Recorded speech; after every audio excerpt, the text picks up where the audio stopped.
The Lord is my shepherd, I shall not want. He maketh me to lie down in green pastures.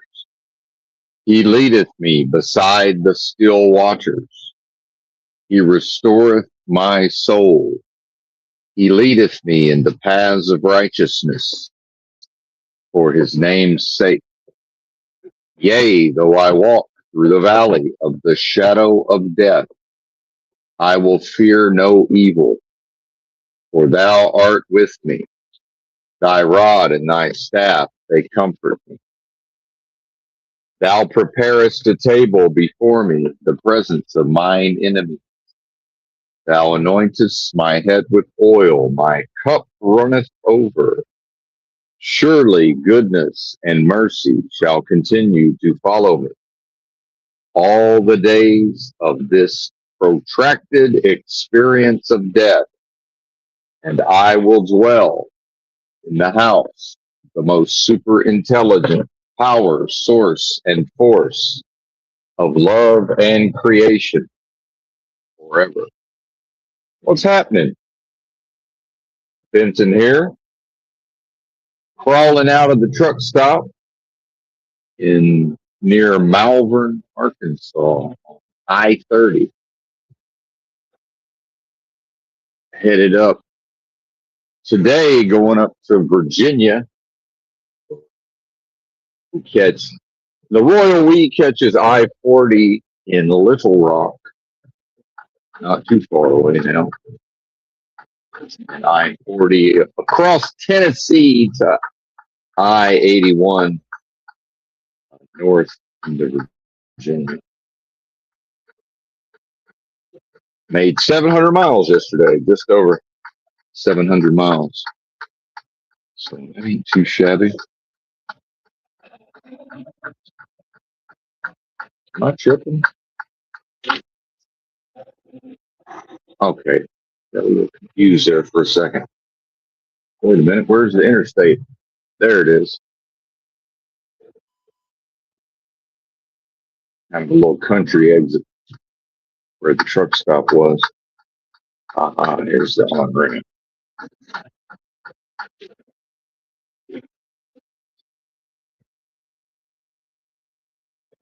So mom and pop truck stop, $10 to park. I don't mind.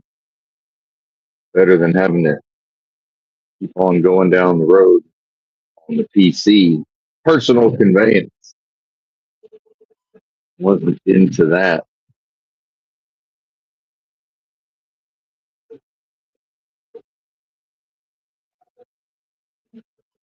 So bear with me while we get up to speed.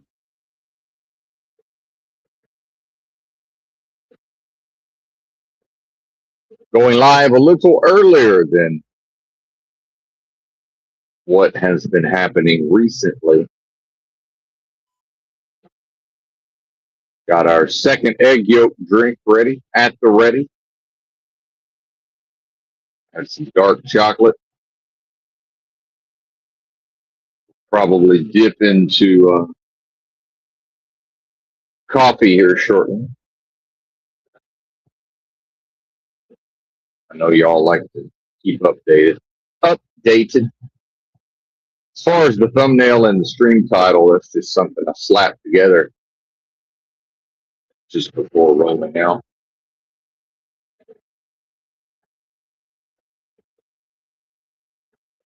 Look at the 0 on the screen. Keep thinking one of these days it's just going to stay at a 0, but it hasn't happened yet.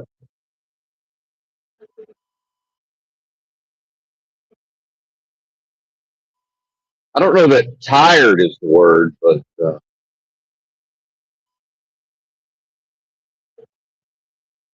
I think my body's gotten used to resting at 1:45 a.m. Still in the rack, typically.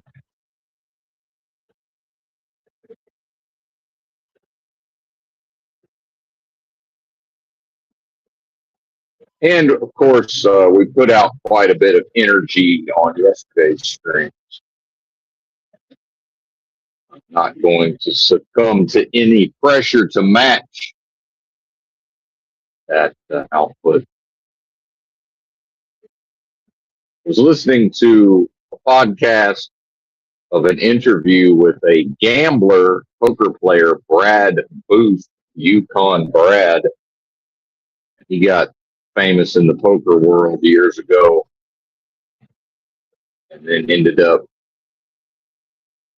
a so-called degenerate gambler, and owing money all over town,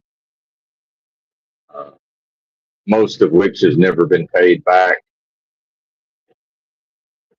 And nothing ever seems to happen to these folks for whatever reason in the poker world. They sort of scam and steal, and then the reputation is ruined. He's making a comeback into poker, apparently.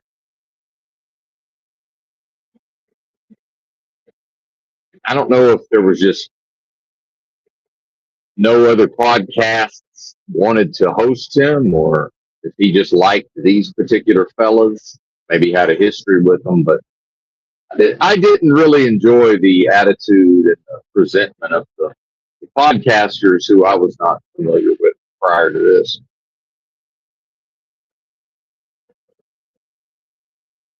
So there's some interesting lessons about humanity and the lies of the flesh, something that the Royal We was talking about on yesterday's stream.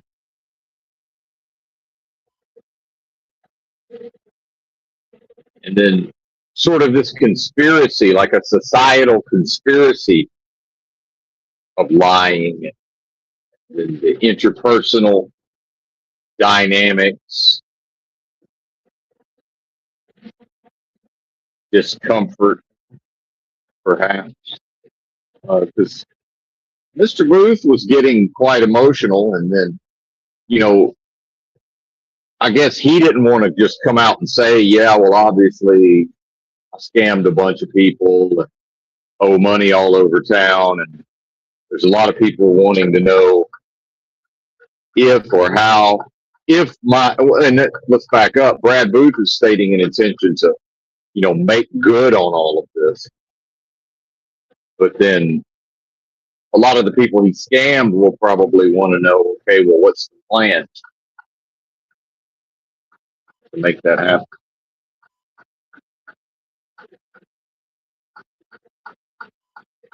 And then, in order to be accepted back into society, or the poker society, some measure of win in Rome, right? He's going to need to act like everybody else, shout out the social media, become a brand, get some endorsements, because Brad Booth got popular at a time when there were a lot of endorsements because of online poker had not yet been banned, which many may not understand. It's still banned in the U.S. Even though all of this other online gambling is opened up. And I know people will say, well, it's not banned. U.S. players are able to play online poker. Not with the rest of the world on the major poker sites. They're not without lying and using VPNs or various means to make it look like one is from another country. So, no.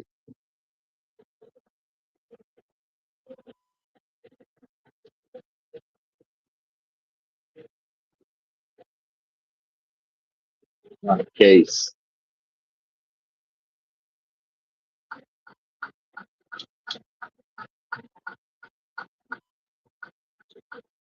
And it's interesting with gambling because the feds have changed the laws with the IRS and all this, and the way that a gambler used to be able to claim their losses in order to even be able to file taxes. The government's changed all of that. And so if I go into a casino and win $5,000 playing poker, the government expects that to be claimed as income, full stop.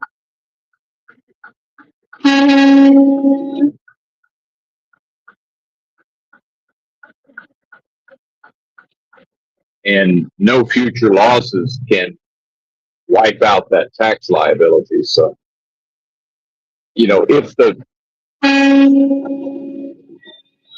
the total of the guy wins 250,000, he's taxed on 250,000, even if the yearly loss ends up being he loses 500,000. He's still expected to pay tax on the 250.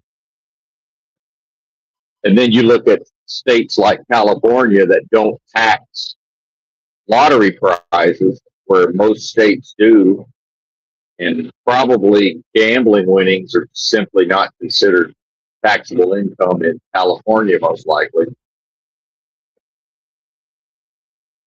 And then I know the UK has led the way, and probably also Australia, but UK and Australia for how much money the populace gambles. Canada too, as well, I believe. But I know in the UK there's just no tax on any of it. Correct me if I'm wrong, but I believe it's just simply whatever you win gambling is whatever you win gambling. There's no taxes involved. What's up, Bulk Hungry? Airhorn City already. We got the bozos who want to get in our way and ride with us. Just do a bunch of bizarre things for no real reason. No justifiable reason. Other than being drunk, perhaps. And this is one of the major problems with trying to drive 700 miles in 11 hours clock, right? So really you're looking at 10:59. You might think 11 hours, and 11 hours and 40 minutes. Like, no, I mean 10:59 and a half, you're done. Kind of like the pricing, they'll say, well, it's $9.99. Well, just say $10. It's not $9.99. What are you talking about? Is that why America won't get rid of the penny, perhaps?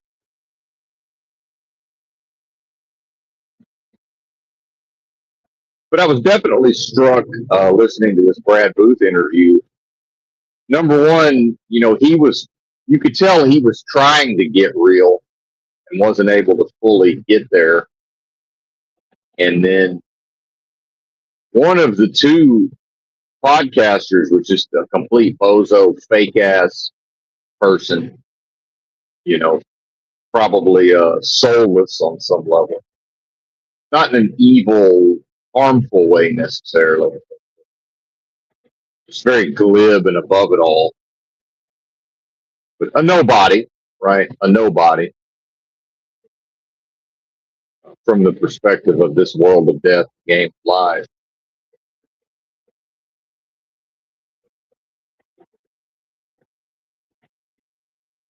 And I guess the other guy used to be a sponsored pro, but he's fallen off. I can't remember what the guy's name was. Had more of an affable personality, but you can see the so-called narcissism, and everybody's just kind of off on their own trip, which is fine in a vacuum. But it's like, okay, what does the poker community want out of this podcast? Why is Benton watching it?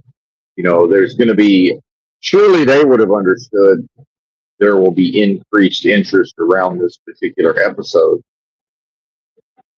And it's like both guys are just kind of out to lunch and not understanding, how to service what the community needs.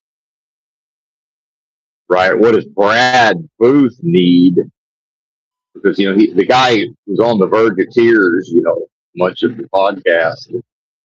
I mean, they wouldn't call it homeless, but the guy ended up homeless in a tent in the woods in Oregon after being on television, battling, the poker goat, Bill Ivy, famously, back in the day, or one of the GOAT greatest. Not a big fan of the GOAT terminology first.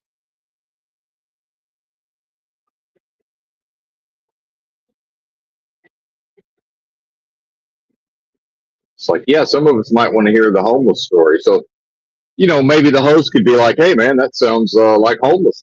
And then Brad might have felt comfortable saying, well, yeah, so what it was. Ended up homeless,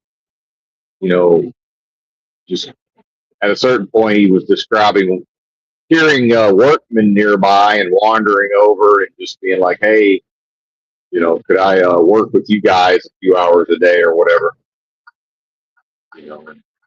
I guess growing up, Yukon Brad did not do a lot of manly type work, so he was fairly useless, it sounds like. But then he's just telling the story of gaining these people's trust over time and, the humanity of all of that. And that's what it would be referred to.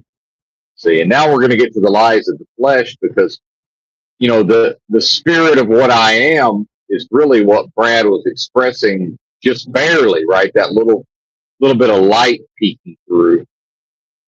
And then it just was completely like, painted over or almost ignored by the podcasters. Like, oh, we're not here for so-called humanity. And I think it's a way of showing that when, with respect to the dead flesh and the lies of the flesh and world of death, game of lies, vacuous, delusory, adversarial realm of business transactions, and all of this, that spark of divinity, if it's there in Brad Booth, well, that's neither here nor there. Right? So let's get back to, the narcissistic hosts in a way, because how do they individually relate to the material? What response is triggered in their dead flesh, right? And the lies of their flesh. The one fella being prompted to sort of give these inane ways of relating to Brad Booth's personal story, but like it's not even a relation because, the guy's just like repeating bullshit stories that he's familiar with, and I recognize that perhaps I've had a propensity to do that time to time myself. And probably everybody has their version of that. But at what point there's three people in the room, one of them's getting real or on the verge of actually what would be considered, real, raw, deep, soul level humanity, which I'm coming to see, more and more clearly, it ain't that. That's what it's called as humanity. What I see is mostly what's referred to as humanity or the so-called human race, or well, that's a very human thing. Well, that's the deception and the lies and the desires of the flesh, the pleasures of the flesh, right? The animated death warmed over, Michael Jackson Thriller video aspect. That's how I see it anyway.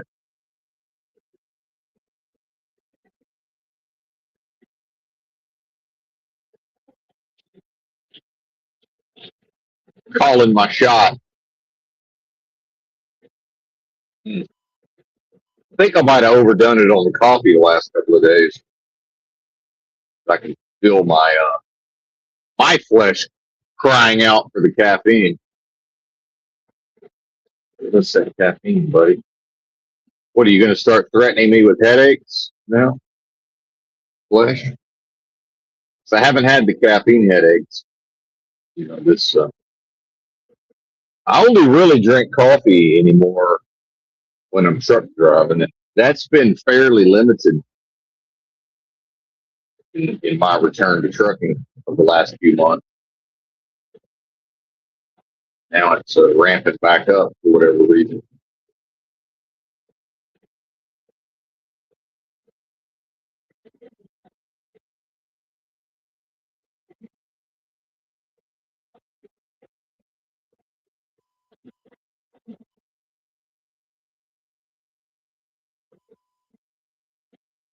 And so it's the gaslighting also, the gaslighting that's built into Moloch's machine and built into society is this idea of,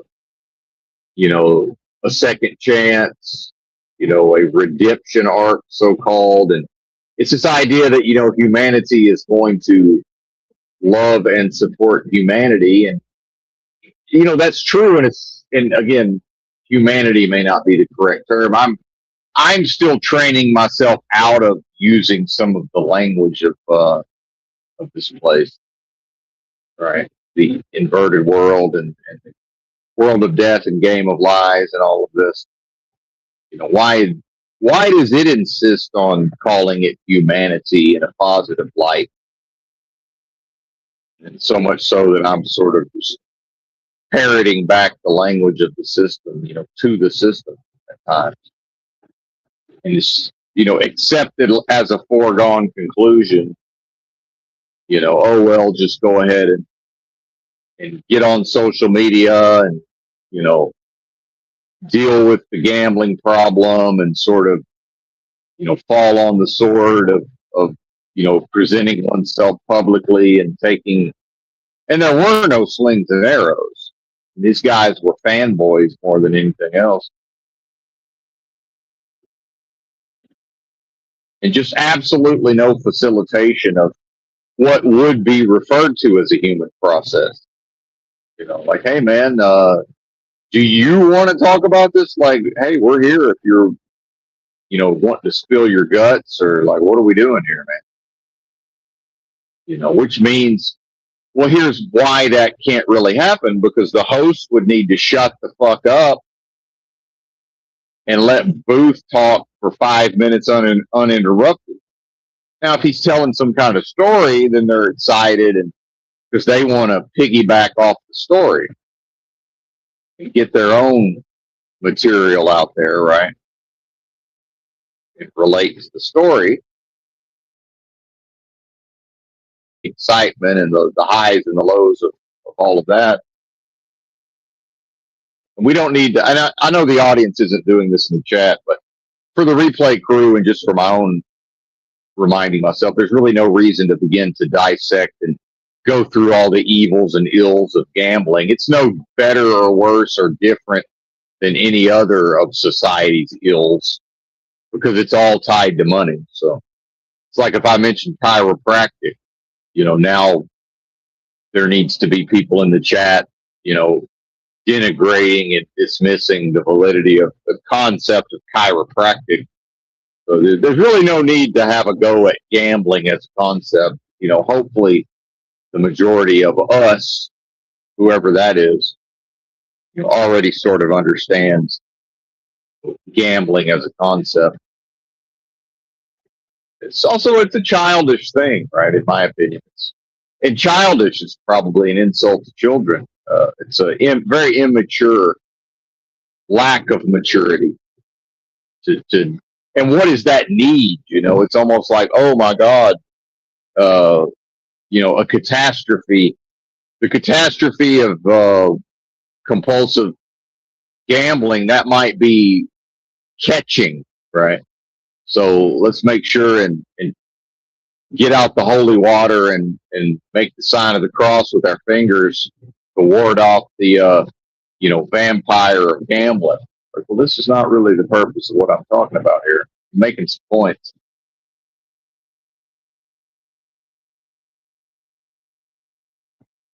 Electric Cowboy.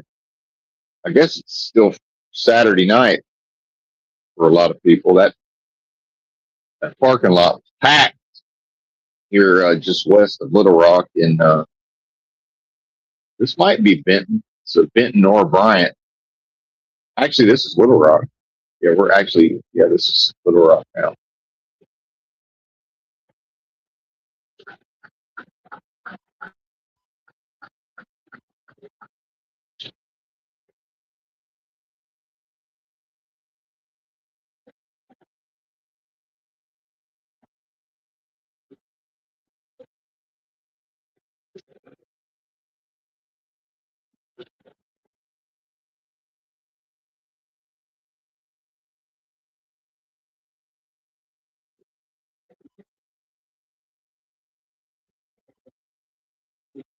Now I found a bobtail and we're going exactly the same speed, but I think maybe he passed me earlier.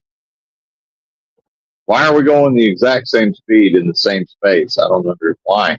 What's the purpose of this? Well, he's a little too identified with his flesh. And his flesh has a desire to group up with other flesh, be in a club and a group and accept it, to feel some type of way. Then we can tell each other to be safe at the truck stops. Like, all right, well, maybe not ride together down the interstate when there's no traffic. Maybe give each other a little space. But of course, I can only go a maximum speed, and he can probably go faster. So I'm a sitting duck. And this is, again, the problem of trying to make time, because when I don't have to try to make time, then I don't have to. Now I can actually slow down to get away from people. Right.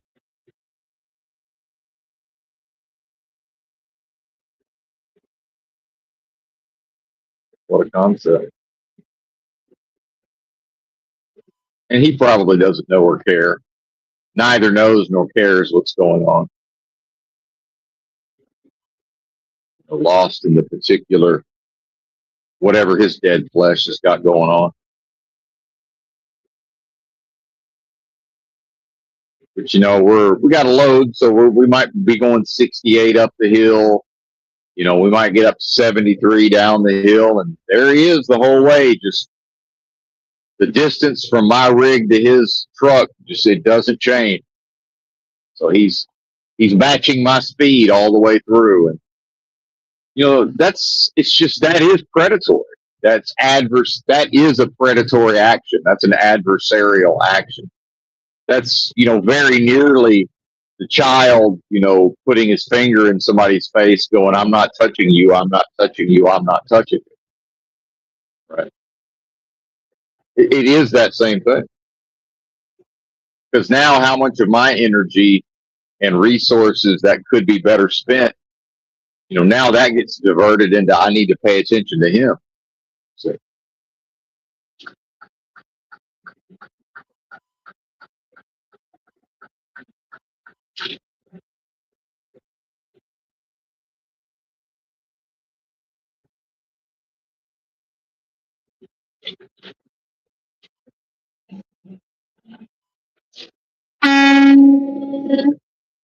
dick.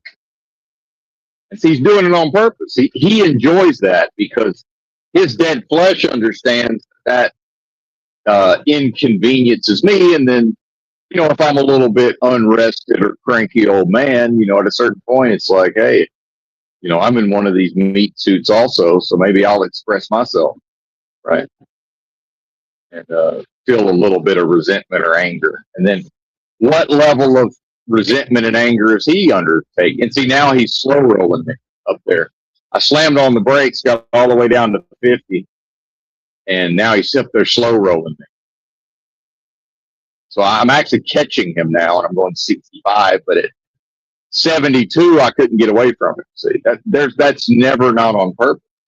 And so what's important is to extrapolate it, and now there's four-wheelers on top of me, happy to use me as their guide down the road. So now we're going 59, and we need to go pretty nearly 700 miles again if possible.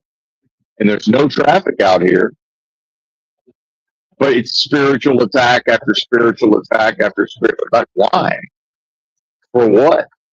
And then, so the gaslighting then becomes, The gaslighting becomes, why do we need to pretend like there's a thing called society and that it cares about each other and it has each other's best interests at heart, when that's just simply not the case?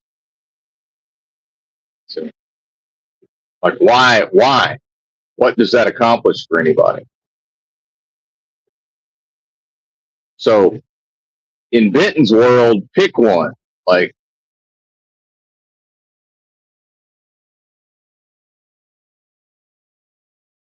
and skip the part where we all have to pretend like it's come together right now over me, and we're all going to sing Kumbaya. And now I'm just going to speed, and if the state trooper pulls me over, I'm just going to say, look, man, these people won't get the fuck away from me, and they're trying to keep you from pulling them over and giving them DUIs. So really, my only weapon is to go 71 and a 60 to get the fuck away from them, because they can't risk getting pulled over because they know they're drunk.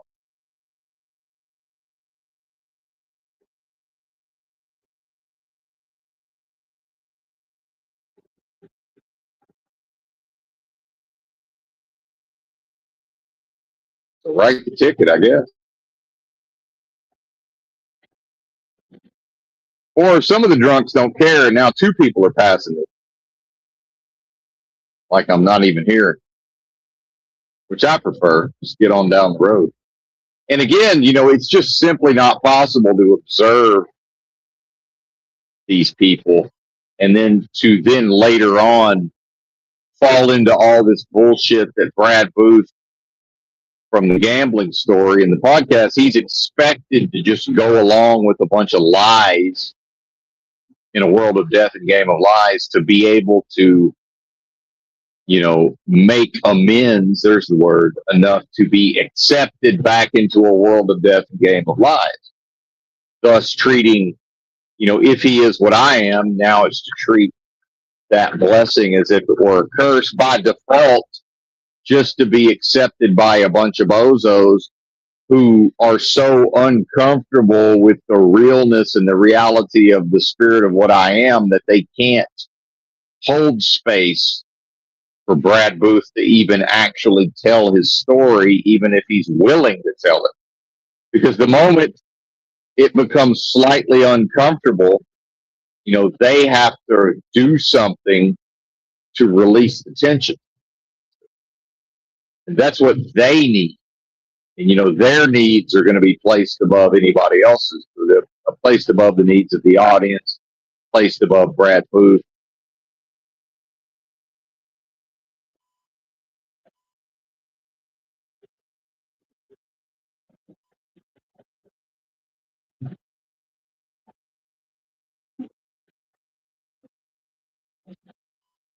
So in the case of that bobtail, that was all up in my way on purpose. So finally, I'm all the way in the hammer lane to get away from him, and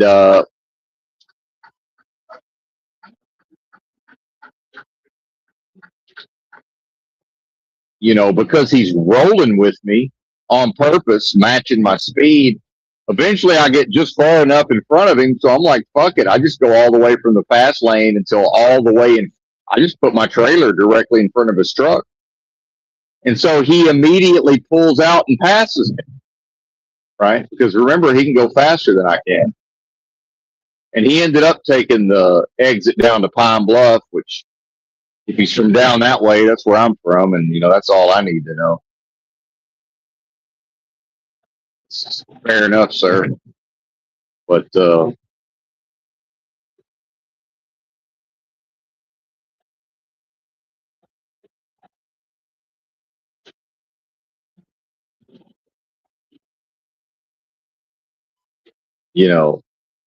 in a society, he would actually be paying attention to what he's doing. And then he would see, oh, look, that truck can only go 71 and I can go faster. So I'll just go ahead and go faster and get away from him, or I'll slow down a little bit. Maybe he's trying to make some time. So society, the gaslighting in major part is based on to make it appear like humanity cares about humanity. Humanity fucking hates humanity. If you watch what humanity actually performs and does, humanity can't fucking stand humanity. But then socially, it's forced through these dynamics and the status quo, social contract, conformity to peer groups.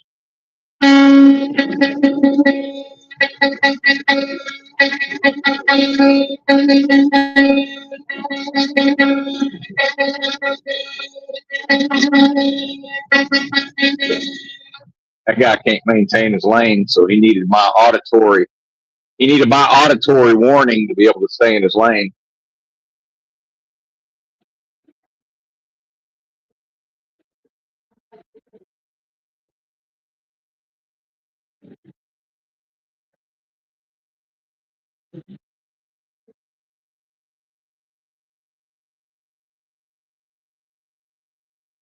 Hell, I might have found the state trooper. I'm looking, something's behind me.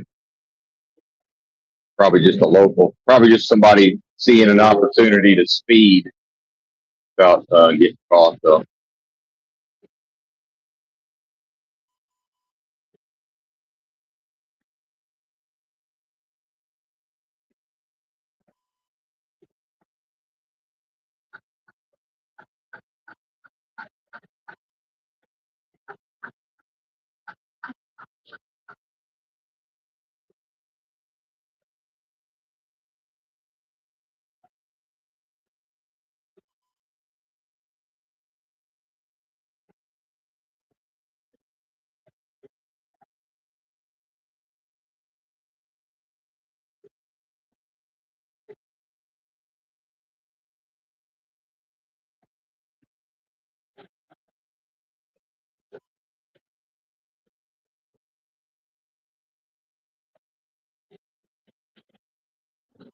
And see, there's no other mechanism within society. There's no other way for Brad Booth to do these things. And then, so unless the individual, so to bring it back to what I was talking about yesterday on the stream, until the individual develops these, sort of self-sustaining abilities, to be able to not go out in the woods on the land, but to, in some ways, remove himself from society temporarily, if only because he had no other choice financially, and to go live in a tent in Oregon somewhere.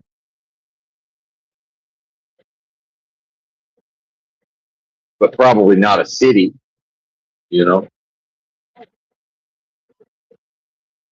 I think Brad's actually from the Yukon, small town boy, I'm assuming. And to face whatever he needed to face inside of himself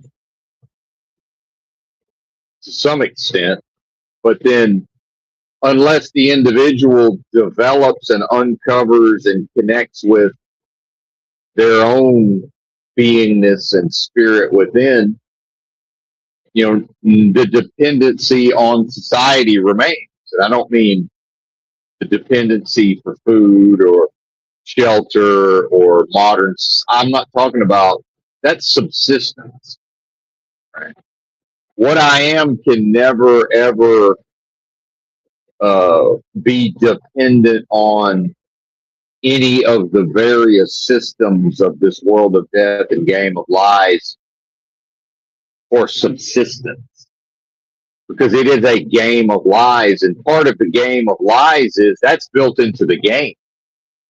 Human subsistence is built into the game, at least for Americans. It's pretty fucking easy to, let's just call it what it is. Physically, it's pretty fucking easy to subsist in America and to get through each 24-hour period. It's just at the level of the body needs to do certain things. It needs to have a certain amount of calories, a minimum of actual nutrients, oxygen, protection from the elements at times. Right? That's all mundane subsistence level. That's, the game itself provides that, or how can there be a gain? Now the bootstrappers will rush in, with their view on things, but that's really your social safety net. That's there are certain things that are just present in America, and they're not going away anytime soon. And part of that is for the purposes of the system. The system needs the populace in a certain type of state, right? Because I've been saying for years now that, actually the best possible thing for America in a way would be, protracted, serious famine, right? What would be the most effective means of addressing the fact that the majority of the populace was overweight and now is apparently obese? The majority, most people in America are now obese by BMI. And then, what are we going to do, and what are we going to blame? No, the system creates an obese populace. What do you mean? There's nothing to do. I'm now pointing out that if America changed to where it no longer provided easy access to subsistence, which is to survive on a minimum level of resources, if it no longer provided these things and it became competitive for food, and people were actually starving, that'd be a very different populace. Change the people. The flesh would be different, would operate different. And it wouldn't necessarily operate the way that Moloch's machine needs it to operate in order for it to continue doing what it's doing, which is way more important than humanity. Right? This idea that, come the corporations won't pay a living wage, this isn't sustainable, blah, blah, blah. It's like, it all makes complete sense. People who speak that way are confused because they don't understand that none of this is designed to serve them. It's like the Twilight Zone episode where the aliens show up and they're helping humanity, and then somebody finally translates their manual or whatever, and it's to serve man. It means to eat, to prepare and consume mankind as food, right? Like, the system's feeding on the populace. It's consuming the populace. It's not here to provide a life, so-called, and provide resources and to facilitate. That's not the purpose of the economy, corporations, the banking system. That's not the purpose of those things, the government. Right? That's part of the lies and the propaganda. And in order to cope and get through the day, many people have no choice but to default to that programming situation. While those same people understand on some level that, well, clearly that's not what the system is performing. The system is not performing at the level of supporting and enabling the populace. But then the affluence is there because that's to further gaslight the majority. Is to say, well, look, such and such figured it out. They worked hard. They got ahead. They invested wisely. They did this, that, the third. And now they've got this amount of money, this salary, these resources, that house. That has absolutely nothing to do with Benton's plight, if that's the right term, and just any challenges or situations that Benton might face. It has nothing to do with anything. In fact, that is the common sense, which doesn't exist. That's the conventional wisdom. That's the word of mouth. right? That's the obsession with just sort of word of mouthing everything, which is it's humanity observing humanity and saying, well, we saw Bob do it. That means you can do it.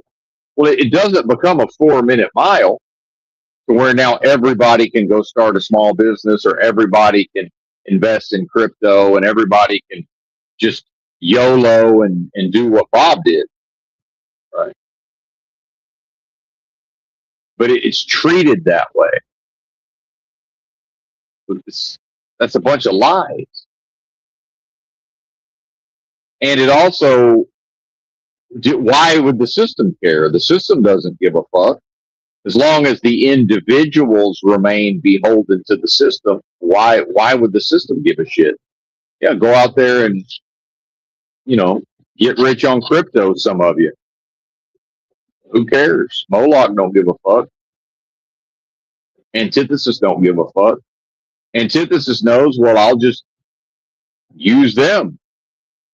Now they have $100 million or whatever. Well, hey, what better way to corrupt them? Further corrupt.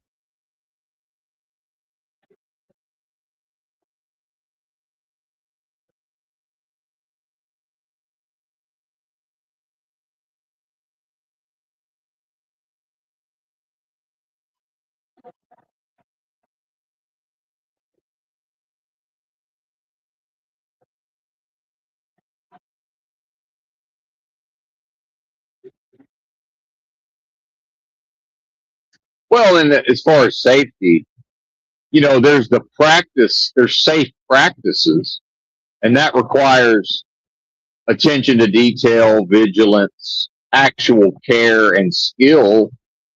And then you have just, there's a safety meeting, there's posters on the wall, maybe there's an orange vest, and we just talk about be safe.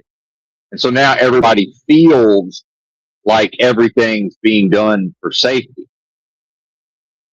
But it's like, okay, then why am I in a big pack of vehicles at 2 a.m. when there's no traffic? And if one thing goes wrong, now it's a gigantic fiery pileup. And what would be safe would be to space this thing out, get the fuck away from each other, because there's plenty of room for everybody out here. Because at some point, we're all in traffic and there's nowhere to go. Now it's the danger of just we're in a big group and there is no space for everybody. Right. So why not be safe when we're able to be safe? Or we could just ride in a group for no fucking reason at 2 a.m. No justifiable reason at 2 a.m. Because we had the safety meeting, we've got the orange vest, and we put the posters on the wall, and we've told each other to be safe. Oh, okay, well, then I guess we got all that covered. Now we're free to act like bozos. This is what I mean. Half these people, they like that. They know they're being on. Part of them knows what they're doing is not safe. They know that at their workplace, they're going to be told to be safe. They know at the truck stop, they're going to be told to be safe. And whatever in their spirit might rebel or buck against that, it has to be suppressed and repressed. And so now it can sort of come out on the road, and the person can, have plausible deniability and just lie to themselves and say, well, no, I'm just over here doing my individual thing. It's like, well, but not if we're all in this together, you're not. Because you're doing your individual thing in relation to what is supposed to be my individual thing, and now it's no longer individual with respect to driving down the road, sir.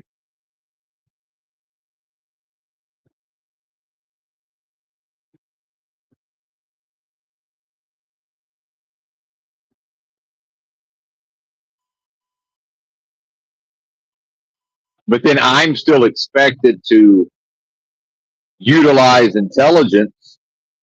I'm still expected to develop certain skills and talents and abilities and to utilize them, to let the system utilize them. but then all the while just observe a bunch of morons behaving like morons and just, oh, well, that's just how they are.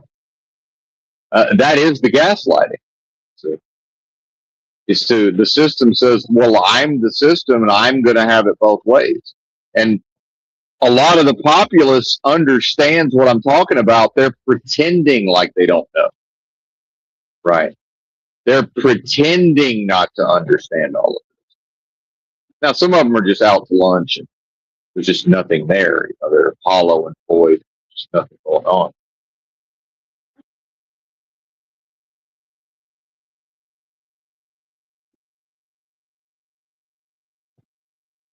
Well, and then if you talk about absence of action, then we get into conservation of energy. Humanity is very efficient and it operates, there's a genius in the flesh or there's a genius in humanity where it's able to behave in very, very efficient ways. And a lot of that actually stymies what otherwise would be growth. And so sort of part of Benton's trip is that, the spirit of what I am, it is that catalyst. It is that force that drives forward and expands and,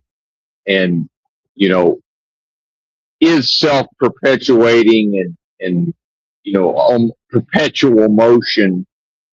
And, my cup runneth over, continue. What is it? Just think about the idea of continuous renewing of the spirit. And maybe that is a phrase that was attributed to Paul. I'll borrow from anybody, but whoever wrote that, wherever that's written,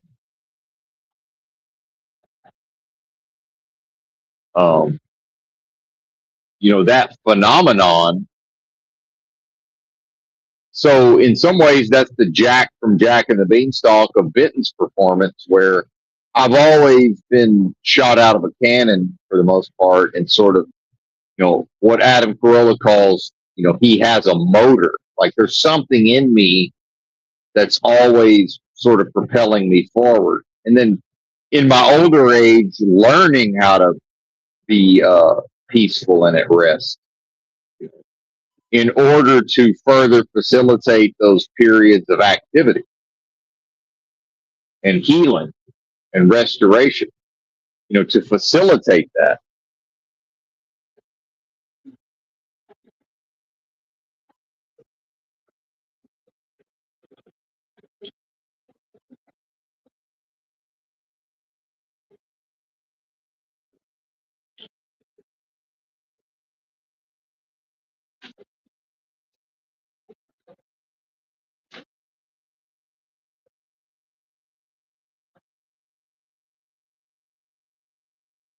And then the system is designed and operates based on, as much as possible, not allowing or at least dissuading the individual from expressing and dealing with everything I'm talking about, but in a way that serves the individual. Because the reality is, there is only one servant of the individual on behalf of the individual for the purposes of the individual. Now, a lot of people say, yeah, that's God. That's air quote so-called God. Well, wait a minute. No, and I'll tell you why. But no, it's the individual. And, whatever that force, whatever the spirit of what I am spoke to me many years ago through someone else and said, hey, man, no one will ever love you. No one will ever take care of you like you take care of yourself. And that person was trying to convey to me what they thought they were trying to convey, but, individually, Benton is the person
So what am I taking, and who or what is suffering a loss? Be right back.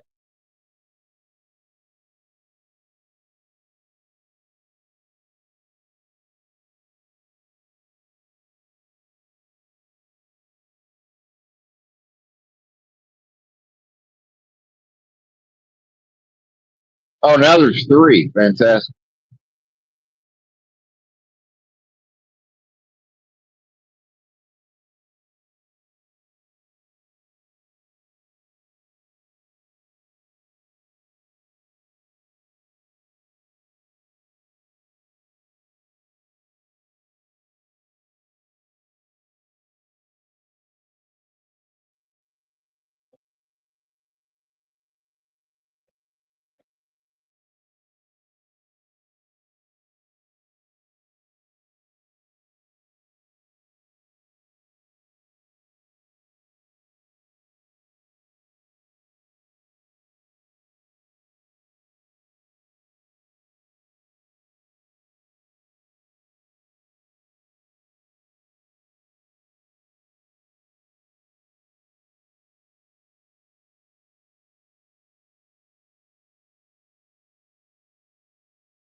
Maybe we're back now.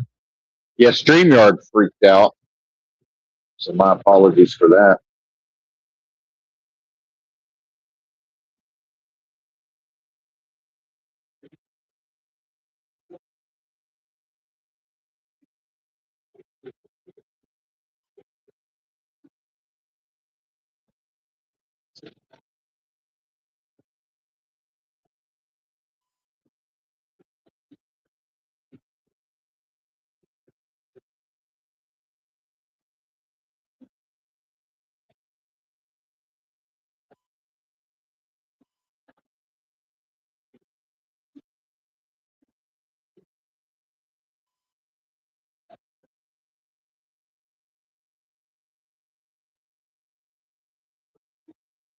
And of course, the technology conspiring, as the discourse was going up a notch, and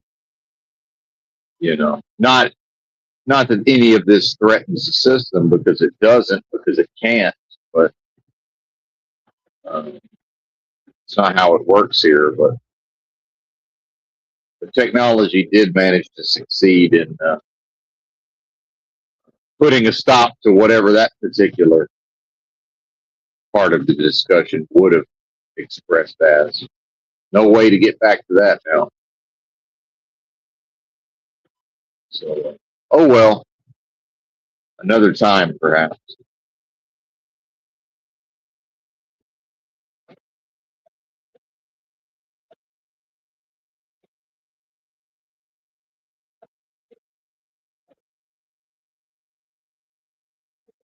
I would have needed to have been recording on a separate device and just know to keep talking. Would have been the only way to save whatever that turned into.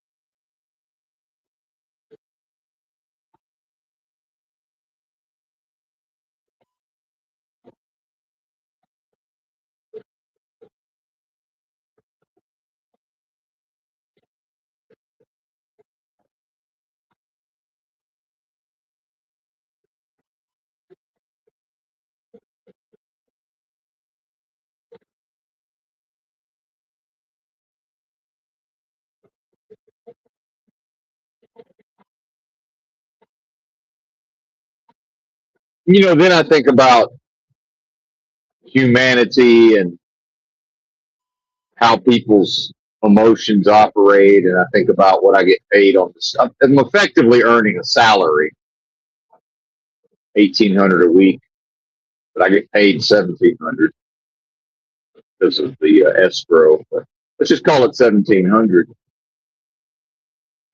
Well, if you went by and I'm supposed to be, so it's supposed to be 60 cents a mile, meaning, the lie or the gaslighting is, uh, you know, anything over 3,000 miles is 60 cents a mile, except built into the industry is ways to scam and steal, you know.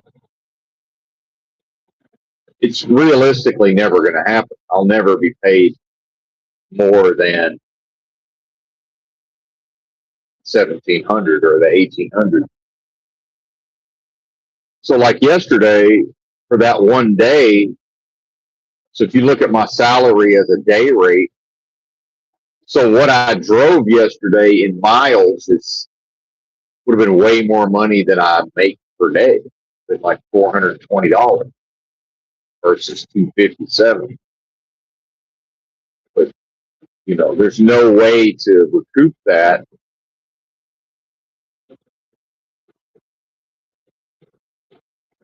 And there's just, I understand that people will be confused or not understand, or well, that doesn't sound right, or how dare they, but yeah, that's the way it is. And part of that is based on truckers, especially in certain economic climates, so-called,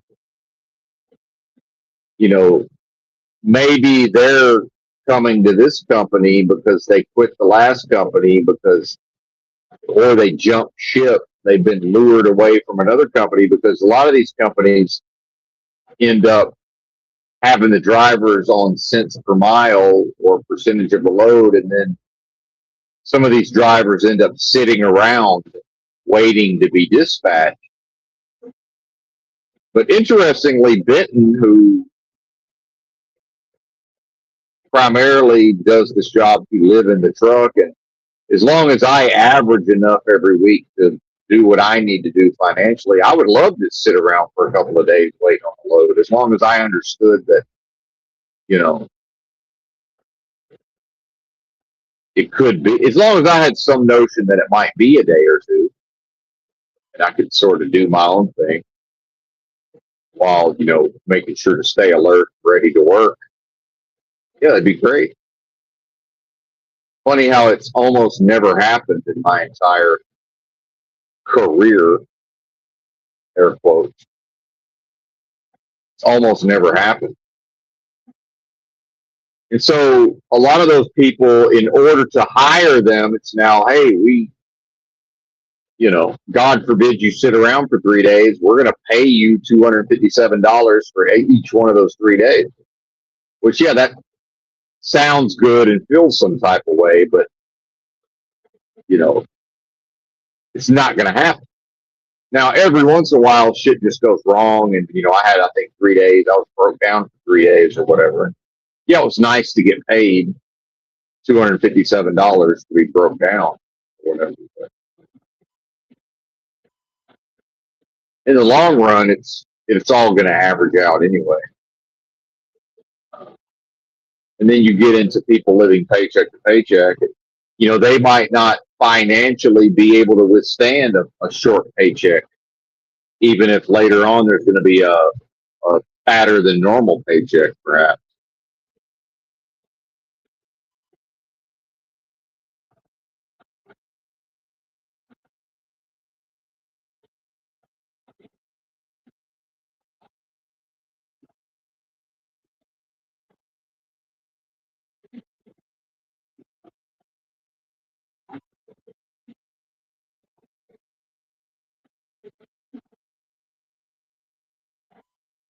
And again, Benton with the healing and the restoration, it's like, okay, what? And so back to the inner experience and what I was on about was, realistically, it's up to each individual to be their own source of what they need, their own source of support. Right. And if I can't support myself, now we're already thinking money. See, it's funny how everything's set up to be converted into the death of money. So this idea that society that's comprised of a bunch of individuals who either don't support themselves internally and aren't self-sustaining internally, or if they are to some extent, they can't let anybody know because that sounds selfish. You got to keep that hidden, keep that a secret.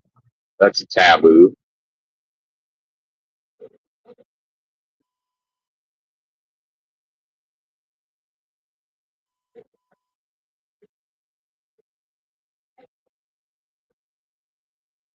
And it's something as simple as there's this one prison channel.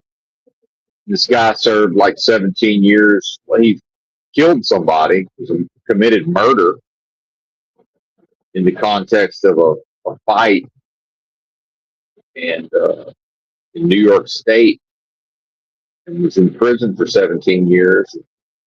I guess got out on parole or whatever. Now he's, a free man on the minds of P's and Q's. He's got some of these people have engaging personalities, and I'm not into people and personalities generally speaking. Generally speaking, there's always exceptions to everything, but a lot of people have become enamored with his personality. But he likes to present himself as somebody who just naturally always had a desire to care for the people, like a caretaker of the people around him. And now he's going through a divorce. He's going through some problems in his life, and he, a big part of why he went to prison was his own drug addiction and all this. And so, at a certain point, he's sort of martyring himself in one of his videos about how he's, always been a caretaker of other people. And I forget how he phrased it. I just posted a comment. I called him a liar. I said, "You're lying, sir." I said, "If you're not taking care of you in the way you describe yourself as a caretaker, you're lying, sir, because you're not doing the thing you claim to be doing. If you're neglecting your own needs and you're a person, you can't lie to me and tell me that you're a person who's always sought to care for people. Well, you're a people, sir. So when have you ever cared for you and your own needs? See, you're lying. You're lying to us. You're lying to yourself, right? How about you get real and face the fact that and I don't mean you, the listener, he's never treated himself properly. And until that core underlying defect is fixed, he can't ever truly heal. He can't heal and restore. He can't ever be healed and restored as long as he's unwilling to face that. It's not possible. Meanwhile, he's still free to martyr himself and put his energy into, like, whatever woman he's now getting divorced from, and now in some way imply that, well, now he's in a moment of need. And I think he's going through some health stuff. Oh, that's why I called him a liar.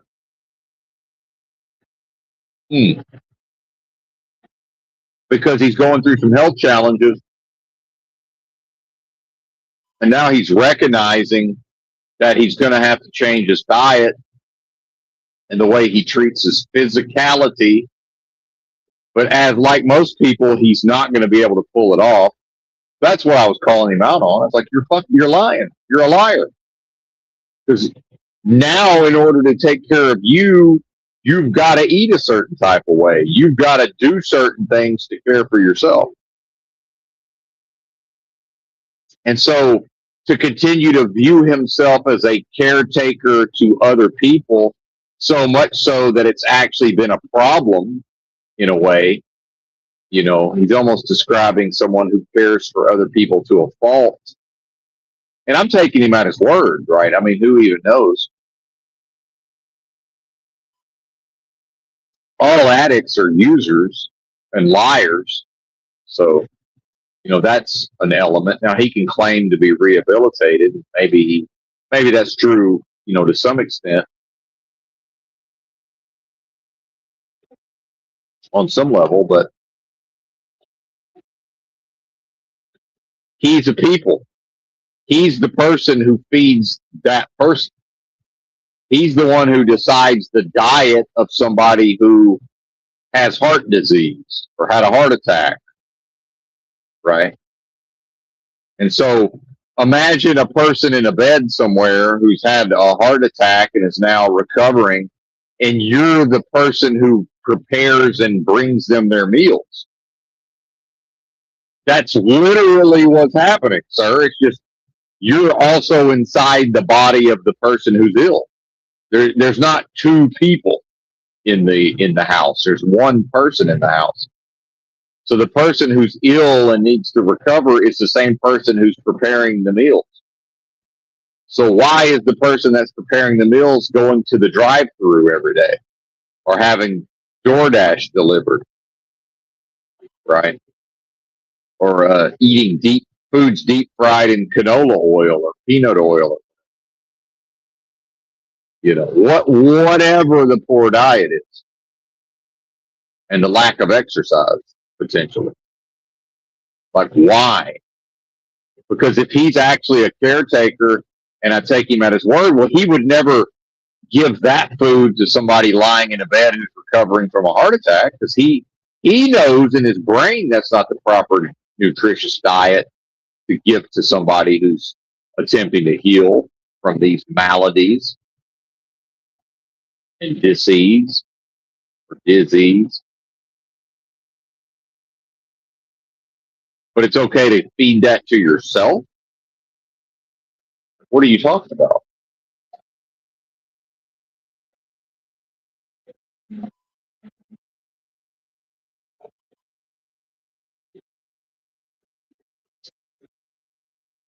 But keep lying and saying that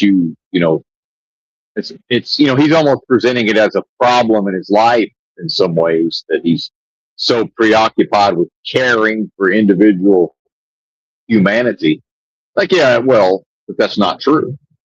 Because if that was true, you would immediately switch to a healthy diet.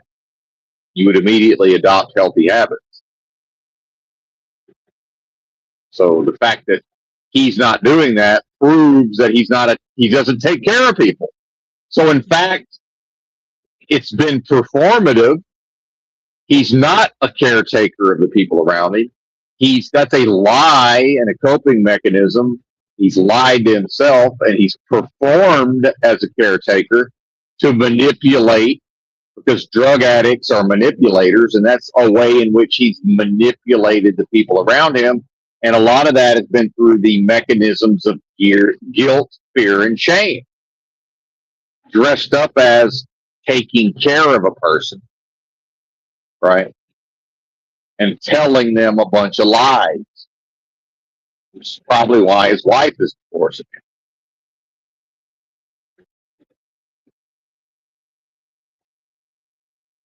See? And so back to Brad Booth on the podcast, can we provide a space for a person to get real? But will society ever provide that space? No, it won't. Because that doesn't suit society, to make a space where the individual can get real. Right?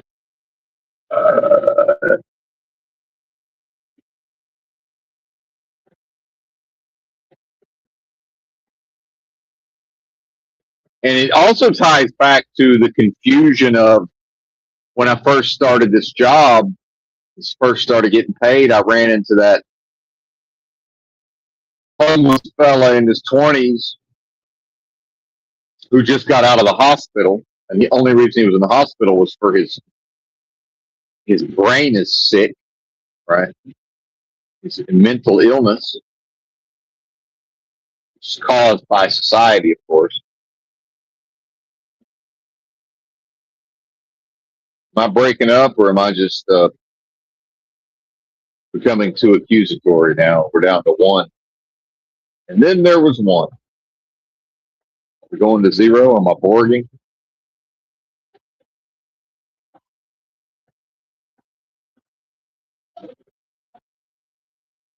My three Bentons. There you go.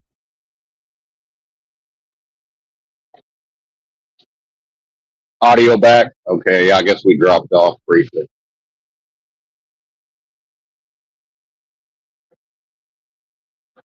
I might need to switch over to a different network. Switch over to AT&T maybe. But try to ride it out on Verizon.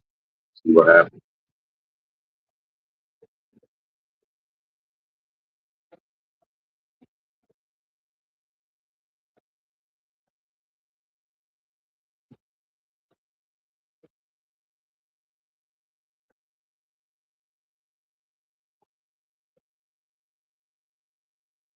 So back to Benton, in order to heal what needs to heal within Benton's flesh, and then also spirit, right? At least not the spirit of what I am, but it's really more of an energetic thing, I would say, than the actual spirit. And it becomes quite subtle and nuanced. Psychically, energetically, physically, even though it's not strictly real at the level of physicality. Benton must accept all of this. And so part of these discourses is, the rebelliousness of Benton's own flesh that doesn't want to accept these things.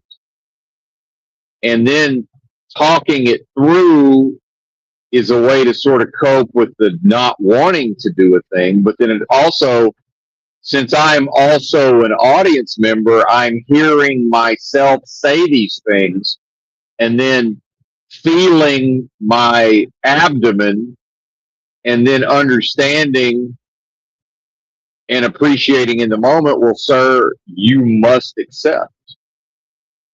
Meaning, you must, Benton, get out of your own way and stop creating a blockage and stop resisting the acceptance. Because remember, what I am, when properly identified, it can't resist, which is that's how this world got here. Because the spirit of what I am can't resist, the enticements on behalf of antithesis to subvert the creative force to unknowingly create this delusory and illusory realm in the first place.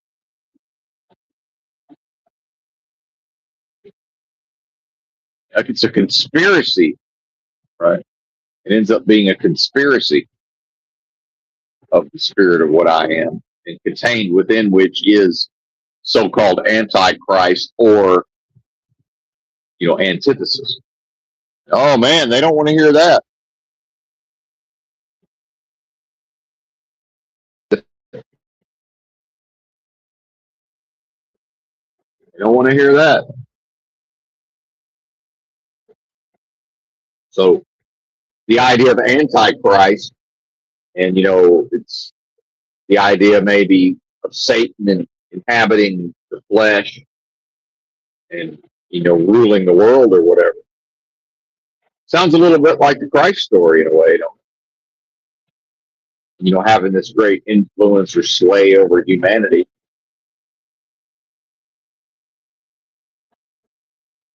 So if Christ, in a golden age or a potential golden age could have so much influence, then when would Antichrist have maximum influence? In the darkest of dark ages, obviously.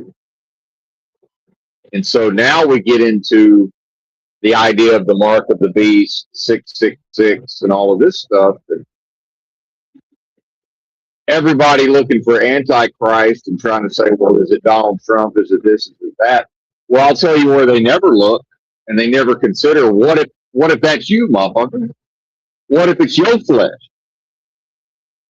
What if the system is already operating you by proxy at the level of Antichrist and the spirit of Antichrist, supplanting, the spirit of what you may very well otherwise be or have been,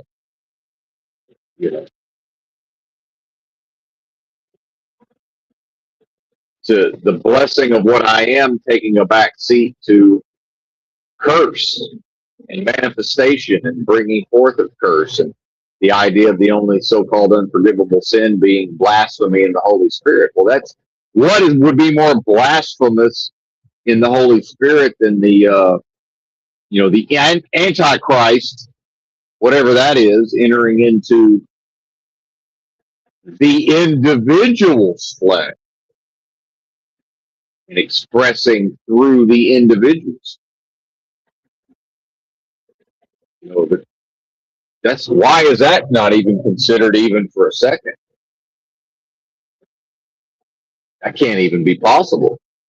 Well, that's a pretty strong clue to me that not only is it probably possible, now it becomes way less unlikely, no matter how ridiculous it might sound. Now we're starting to sound somewhat likely that this could be or would be the case. Yeah, to me, in inverted world. And so, short of the audacity of somebody like Benton, who will just say, "Yeah, what are you talking about?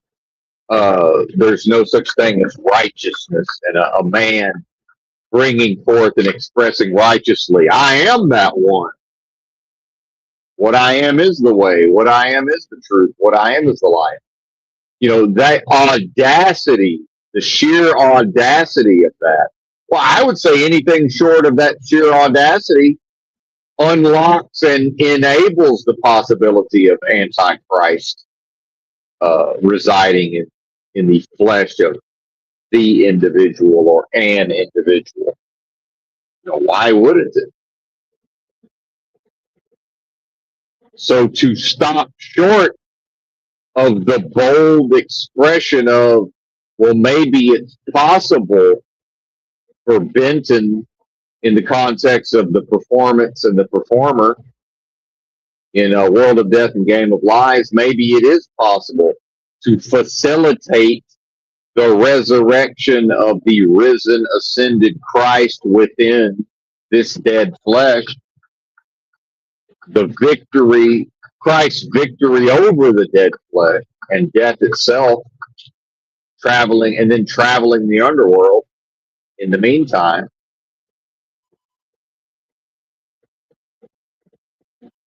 So if the system convinces individuals that that can't possibly be, right, and then, hey, also program the psychology in a way to never even consider, well, if Antichrist is going to enter into a man, well, that's going to be one of us at some point. So at least mathematically, wouldn't that include me? So why does everybody just think it's impossible that they could ever be the host for the Antichrist?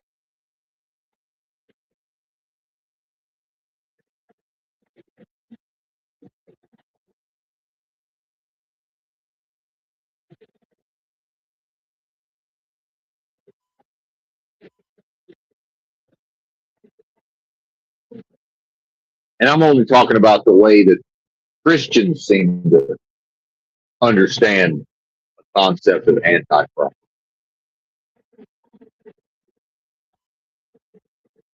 And so is Benton able?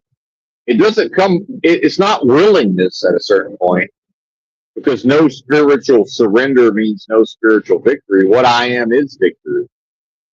So it's not even the surrender anymore. Now it's, hey, man, within the context of the limited, fallen, wicked flesh that's on top of Benton all of the time. You know, it's death is all upon me every moment of, again, life is a breakfast cereal. Mikey likes it. This protracted experience of death. It can't be anything other than that because of time, space, location, place within delusion, vacuous, delusory, adversarial realm of business transactions, world of death, game of lies, while always reconciling and solving for waking dreams, surrealistic unreality, deja vu all over again. The absurdities of this so-called life. Well, it's, you know, what else do I need to know than to understand the nature of this meat suit? Once I understand the nature of this meat suit, oh, it's death. That's death's attempting to surround and encrust the spirit of what I am, to encircle it and gather it up and contain it. See, through psychological means, and the psychological means being necessary to subvert the creative force, to manage the processes of the continuous unfolding and expanding of the highest forms of love and creation. So think Neo in the tank from Matrix, lying next to all the other individuated beings who are only individuated in the context of the delusion of the Matrix. The Matrix is the delusion. So,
and so back to the individual caring for the individual. There's nothing more important today. There's nothing more important in this world. There's nothing more important in America than Benton accepting what must be accepted to heal his motherfucking bowels. That's the most important thing. Your family, your children, your job, America, the political system, banking, economy, the plight of the proletariat, all of that takes a back seat from Benson's perspective. None of that. Why? Why is that all less of lesser importance? Because Benton can't do much of anything about any of that. Benton has the direct power and influence over, can he accept what must be accepted to receive and facilitate the healing and restoration of his bowels so that he can properly extract the nutrients and calories from the food to continue to subsist as a human, as ridiculous of a notion as that may be. That's more important. More important. The lives of society is we're all in this together and we all operate individually based on a certain hierarchy of importance. And, you know, your IBS or your fucking Crohn's disease or your constipation or whatever you got going on, well, that's neither here nor there, because that's 1/1,000,000th on the list if it appears at all. See, so how can the feller with the heart attack, the prison YouTuber, how can he ever see? Society will never support him in putting his own health first, except in, you know, performative ways where everybody else gets to throw in their 2 cents. You know, he can make his social media about eating healthy and doing this and doing that. You know, now people can chime in and like and share and post comments. Sick.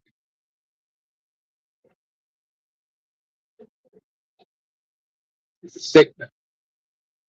It's society matching the level of physical sickness. Right. And, you know, if you take the spirit of what I am and you run it through this interface of the fallen wicked, well, in the flesh is wicked. The fallen, you know, wicked, decadent, depraved flesh, the desires of the flesh, right?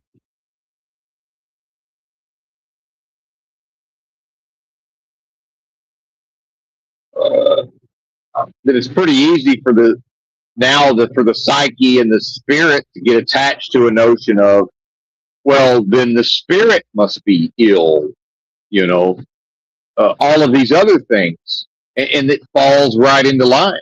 Now it all, suddenly, before you know it, it's all in a state of illness. Mental illness, physical illness, spiritual illness. And your average person out here is ill mentally, physically, and spiritually.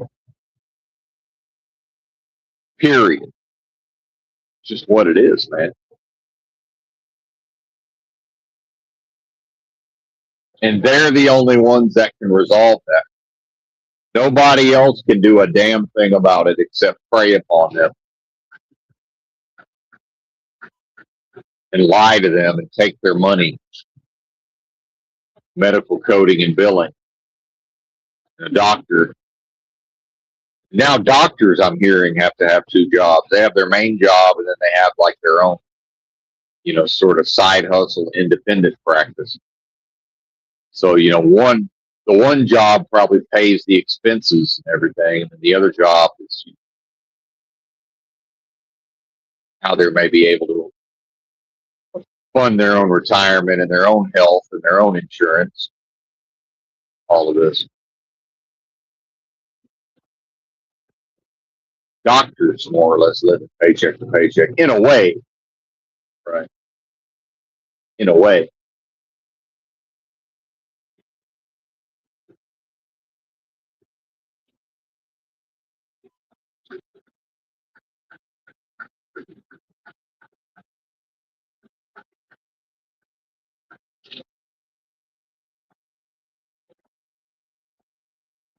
And then the confusion, because the rhetoric and the mind control doesn't, and the propaganda doesn't match the reality of what's happening. And reality is not even the proper term, but people are sort of scratching their head saying, well, how can society be this one thing that is promoted to be while simultaneously all of these other things are happening? Like, yeah, that is the cognitive dissonance. That's Orwell's 84. Orwell's 84 seems more and more mundane day by day.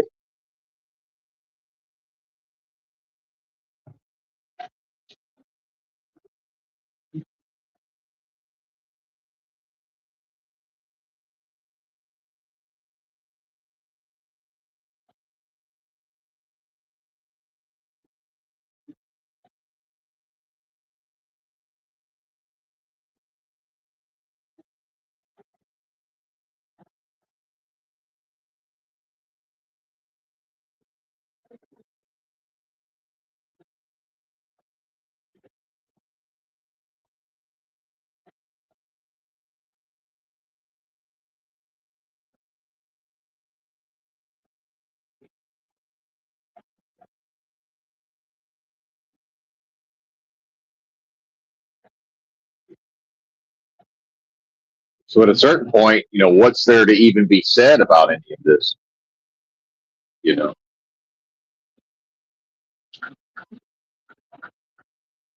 there's no team. The team is the realm against what you are if you are what I am. The realm makes an enemy of what I am. It's not me against the world, Tupac. It's the world against what I am. So, see the nuance?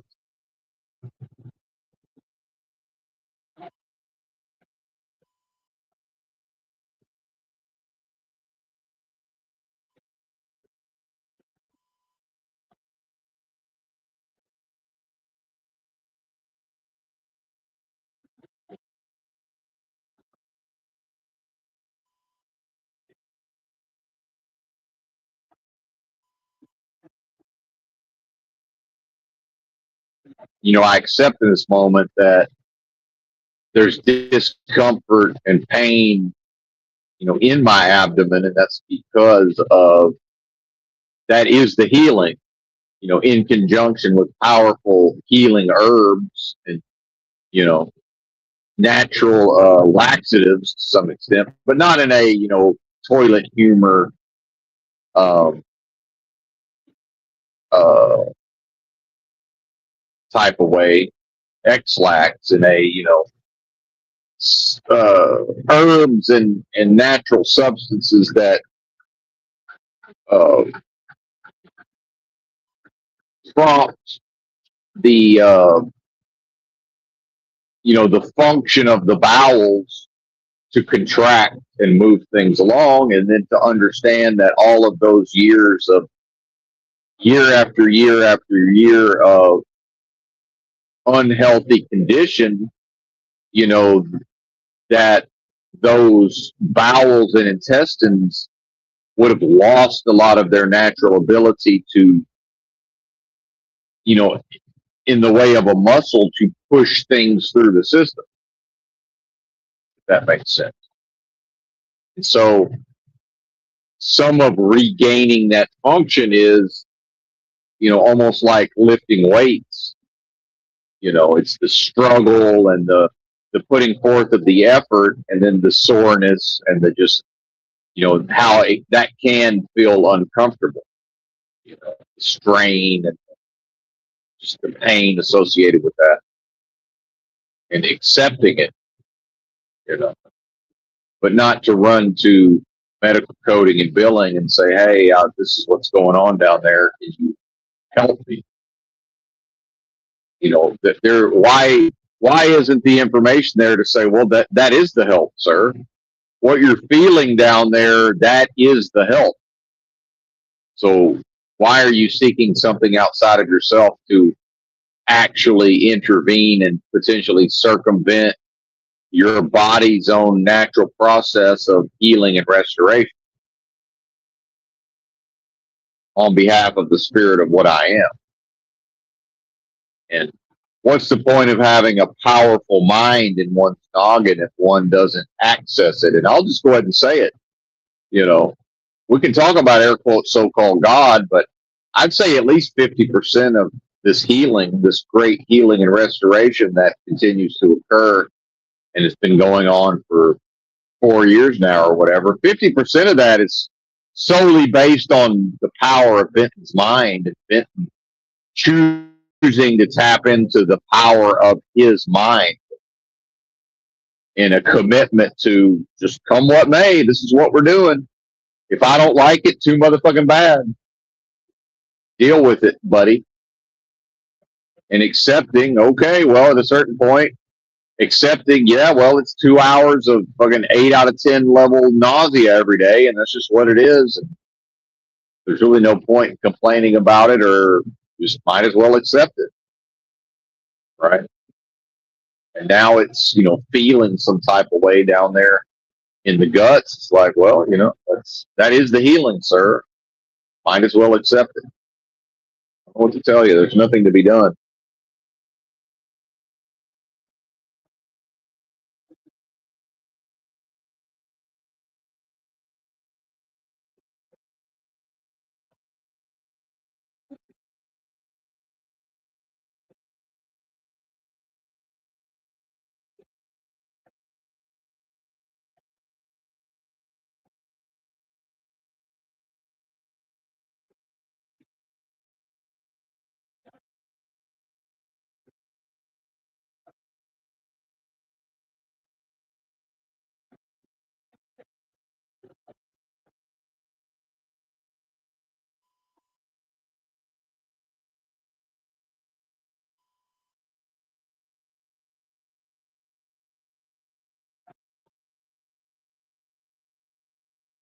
So what needs to happen is eventually for the intestines to be restored to a condition where, they can deal with whatever comes along, and without the intervention of these substances, and without, uh, a whole bunch of, spiritual practice around dealing with certain emotions, you know, that aren't even real in the first place.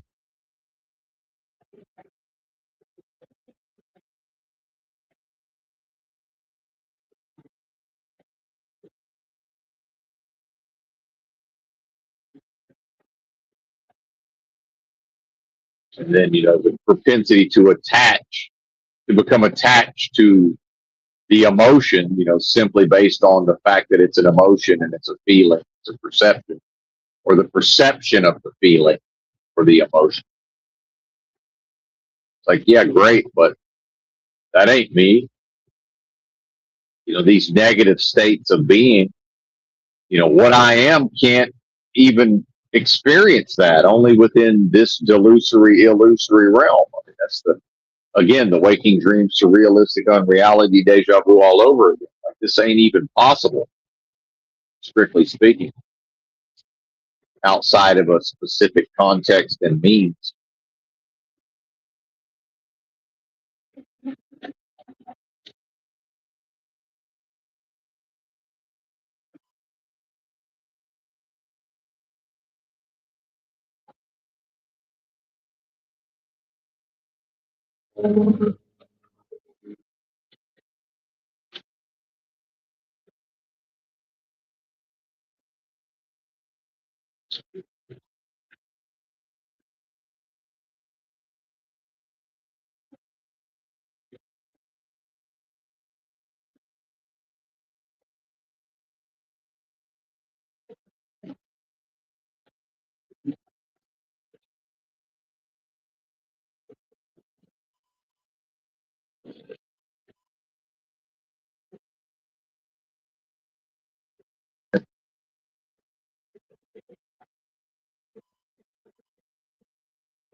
Damn, it's already been an hour and 43 minutes. How about that?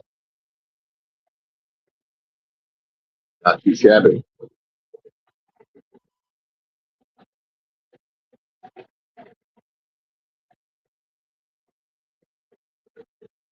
So I've added some new herbs to the mix. And I've experienced with pretty much all of this stuff over time, but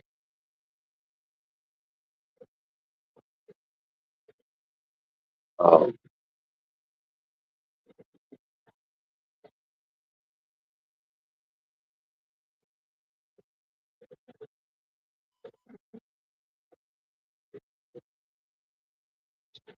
slippery elm bark extract and the marshmallow root extract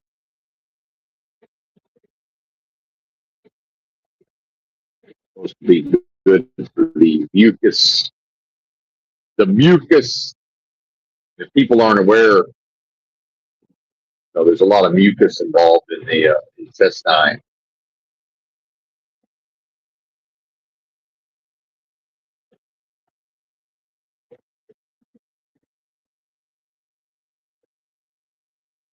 And then that gets tied in with the lymphatic at a certain point.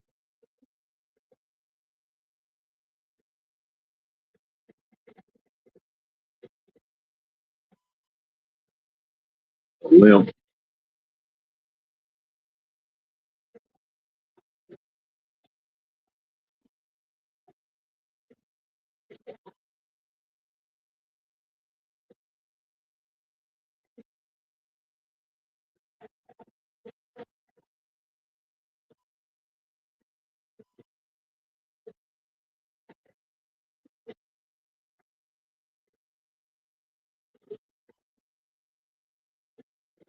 That's probably part of what's going on. Yeah.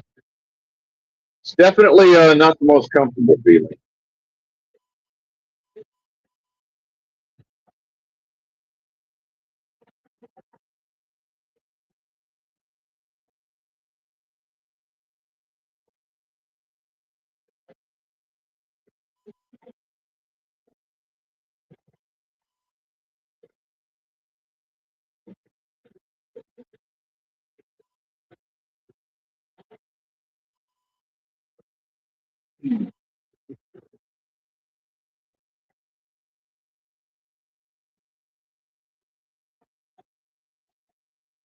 Chug some water here.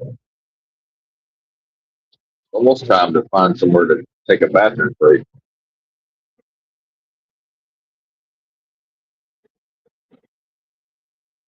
Oh yeah.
Delta Cultural Center.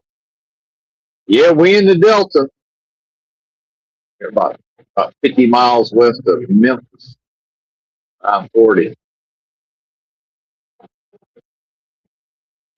Yes, sir.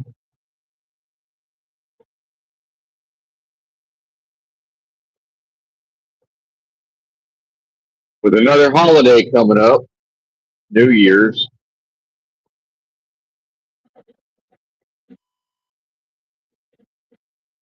I guess it was supposed to have snowed up the way I'm headed, Connecticut. At least I think they were talking about New York City getting snow or whatever.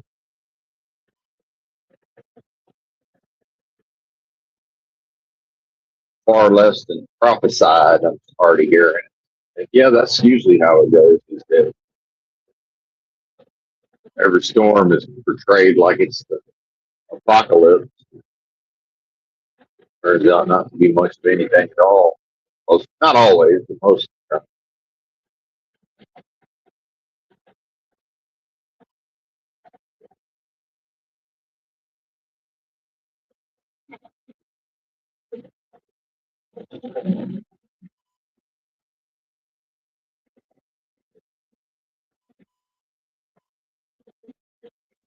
East Arkansas Community College.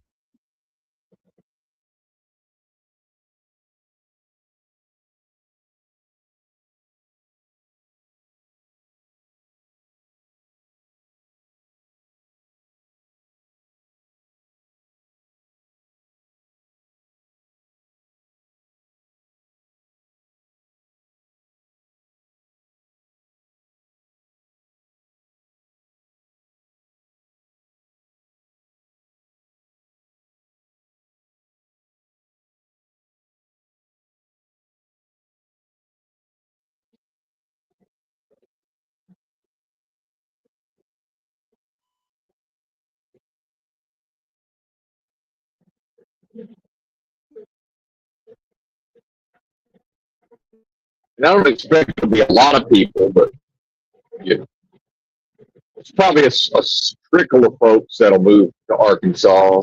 You know, simple folks. You know, if only to be able to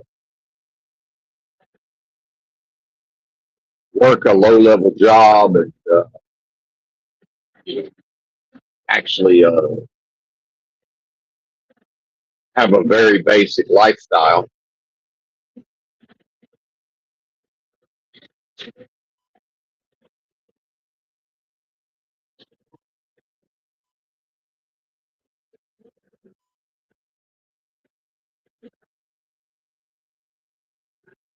You want to just ran right up my ass and stayed there, buddy. I don't know what you're doing.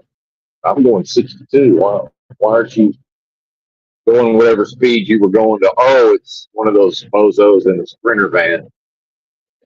They're even worse drivers than the straight truck drivers or box truck drivers. And that's saying something.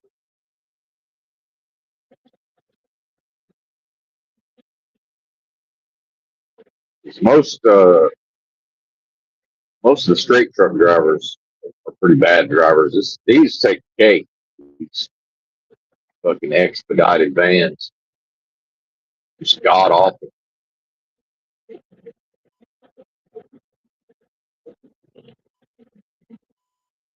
The worst for people who are, seemingly trying to drive for a living.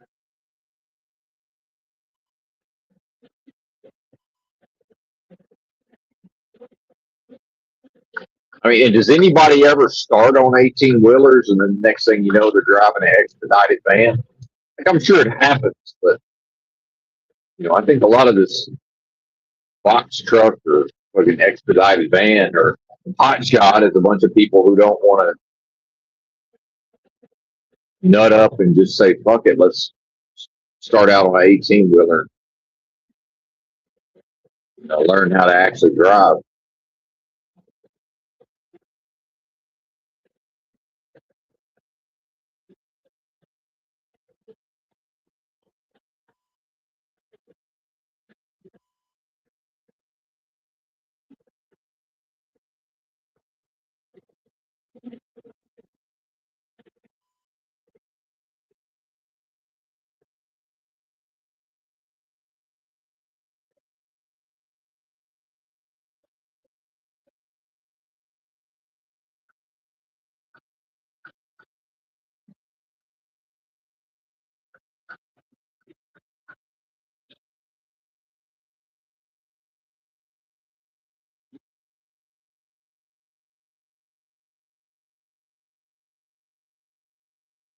Shit, there's some actual truck parking. Guess I should. I saw that exit too late. Oh, that's a short exit too. That would have been a disaster if I tried to jump over there real quick.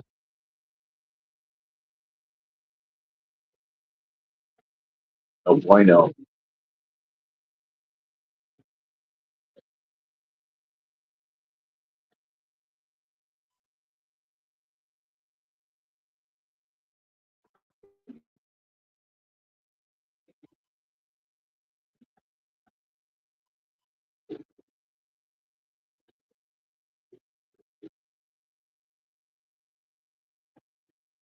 Well, I guess I'm done with the preaching.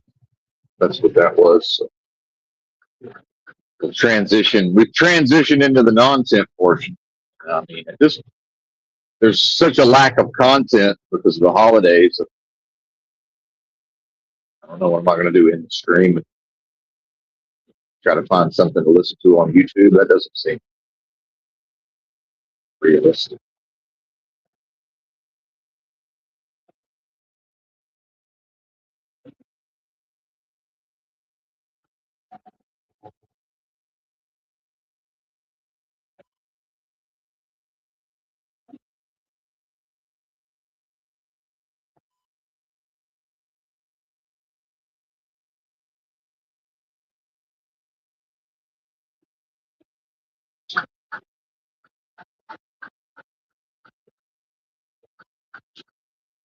Is that old Raider Express up there going 60? With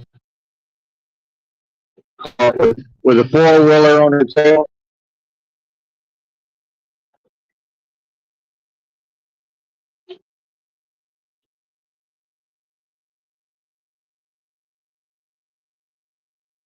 And who that is.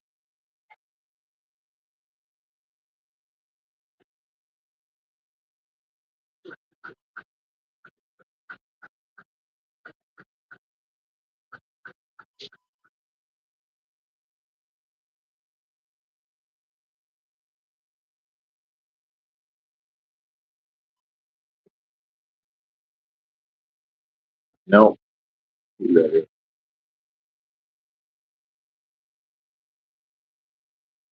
And I didn't have to start out this early, but part of this is I want to do as much driving as possible around the least amount of road trippers because of the holiday weekend. Once you get to a certain, yesterday wasn't too bad, but today is not going to be, especially on 81 in Virginia. That ain't going to be fun. The earlier I can do that, the better.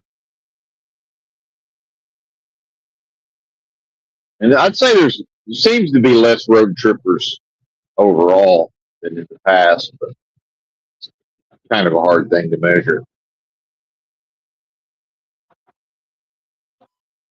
Maybe it's the same number, they're just a little more spread out, perhaps. People taking holiday road trips. Insufferable, man. These people are bad enough in their just, their natural environs to which they're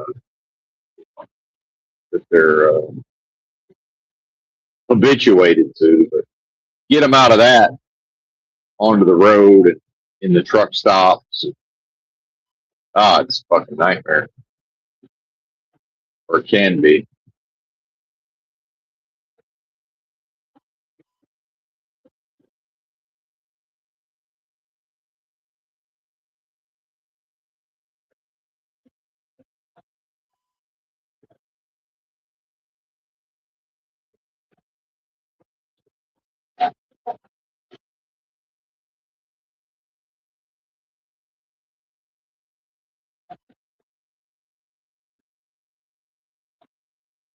Shout out to lion's mane and cordyceps mushroom powders. Those are also supposed to be good for the guts. The beta glucans. I'm saying that properly. And gone away from the extracts. Historically, I've been more inclined towards the extracts. Now I'm on the actual, uh, powdered mushrooms, or I mean, if that's even what it is, that's what it claims to be. I mean, who actually knows? But I think that's what it is. $25 a pound in the case of the lion's mane. It better be right. Oh, 1984 is a good reference, but nobody ever talks. Oh, Atlas Shrugged. Yeah, I never got into the Ayn Rand or whatever personally, but I'm sure there's a lot of good stuff in there. And you say nobody ever talks it, and I know what you mean, but it did become quite trendy, on YouTube and online for a while. There was a lot of young, especially young men, and some women identifying with. Was that the one with John Galt? I guess I was hearing a lot. You would hear a lot about John Galt at a certain point, but I'm not shitting on your point. I'm agreeing with you because I don't hear anything about any of that anymore. But it had a little, kind of a popularity, like a surge of popularity. But it's kind of like the Stoicism and the Marcus Aurelius and all of this. Stoicism is cancer. Let's just go ahead and call it what it's. Stoicism is cancer. It's number one. Most of the people who talk about it don't understand it in the first place, and I'm not claiming necessarily to understand it, but you know,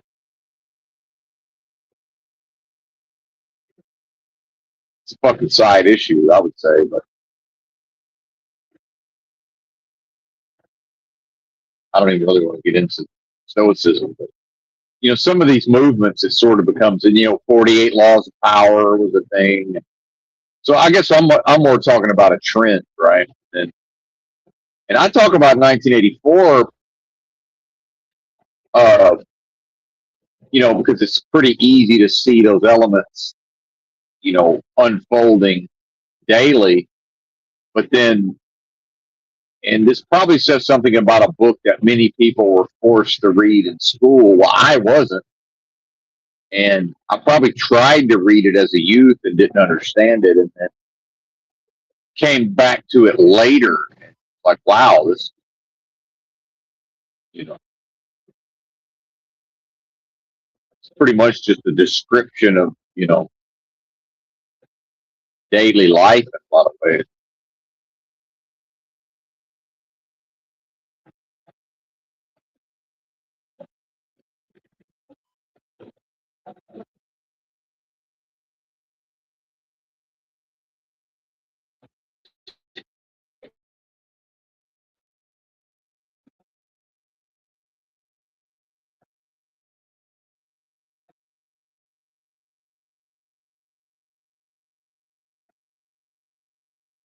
Oh, really? Hey, shout out to all the seasons of Mad Men. Jen Tugon said she apparently binge watched Mad Men. My favorite show. Shout out to Peggy. Maybe my favorite character ever, at least in that style of series. But yeah, big big Peggy fan. It's funny. I was talking to my mom about it. She just assumed when I said that because I was talking about how it's kind of counterintuitive, but a lot of times my favorite characters in fiction is women. And when I mentioned Mad Men before I could get to Peggy, she thought I meant Joan.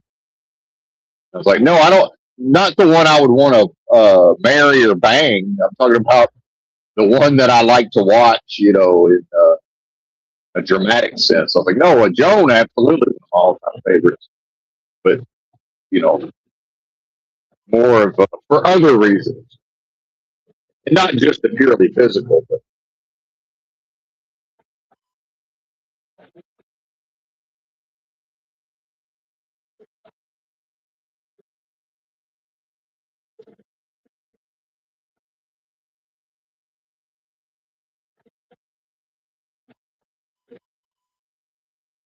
that's the very curvaceous sex pot. I think they would call it. Not that she behaved that way, but that's what she would have represented. And it's interesting if you look at how Donald Draper is portrayed in that show and his sexual activities and him being around Joan. And, while you could tell there was a mutual admiration, it's not like they were trying to figure out how to have sex with each other. You know, that's kind of an interesting dynamic. Sort of, you might just assume that Don would at least want to see what that's like. But no real interest other than just I see you, vice versa. Mutual respect. I think might be the best way to put that. Maybe some flirting here and there.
Damn, I forgot I need to go to the bathroom. Like now I'm crawling past. I'm going 71, and this guy's probably going 70. Why am I even passing him? I realize I'm probably going to pull over pretty soon. Too late now.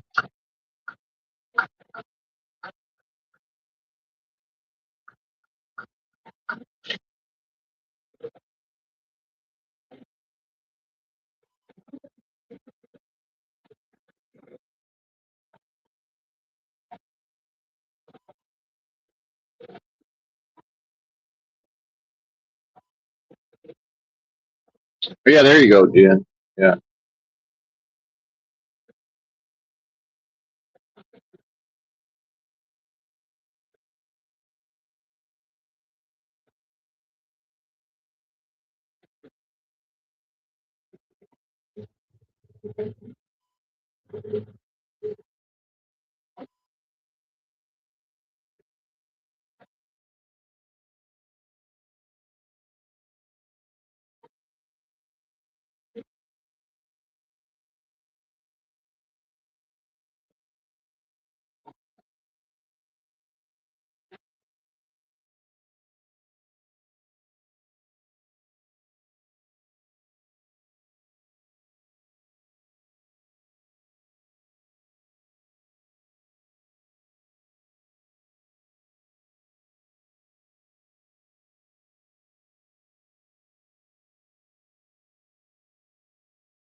All right, network issues, but I think I'm back. Trying to find somewhere to pull over on this destroyed shoulder.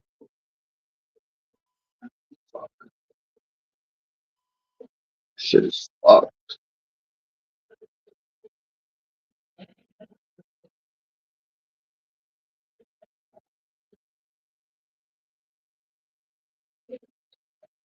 Oh God, these potholes. Wow, dude. You talking about Atlas Shrugged or surely not 1984? Talking about her brother. My brother read it, quit his job, and divorced his wife, for which she blamed you because you gave him the book. That's interesting. Well, it can't be her fault, right? She can't play. She can't have done anything. And I'm not saying it was her fault. I'm just saying, that's not an option for her to become self-reflective and think, well, what, you know, possibly could I have? It's got to be a book's fault. I would say, well, if your marriage can be ended because somebody read a book, I mean, what did you have in the first place? Call me crazy, but it's like, oh, everything was going fine, and then there was the bad luck of he read a book, and now life destroyed. Oh, is that how that works? Interesting. Anyway, BRB.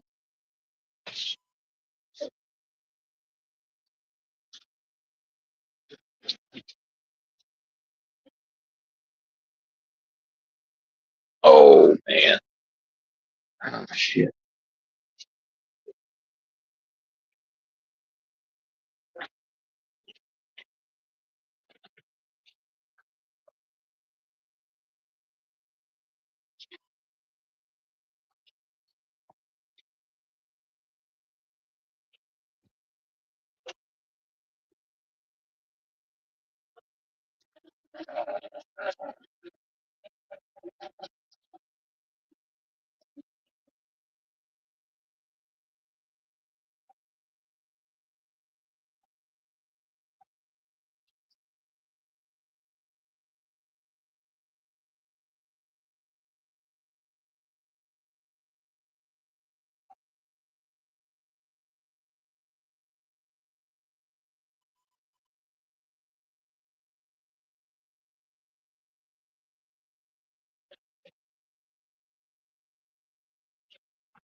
Yeah, buddy.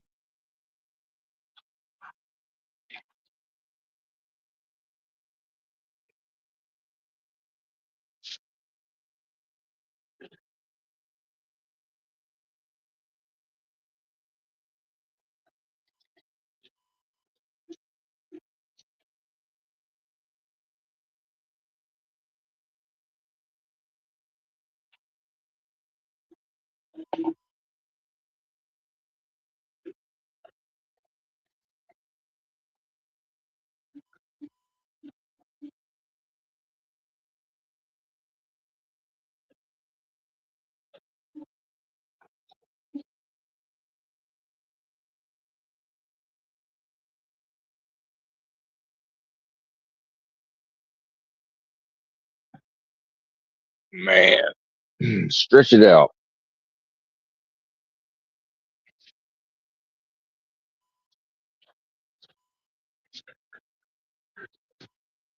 Oh yeah.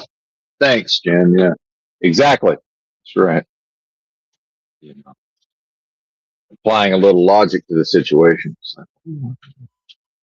And then to blame, and then to transfer some of those ill feelings towards the person who gifted the book, right?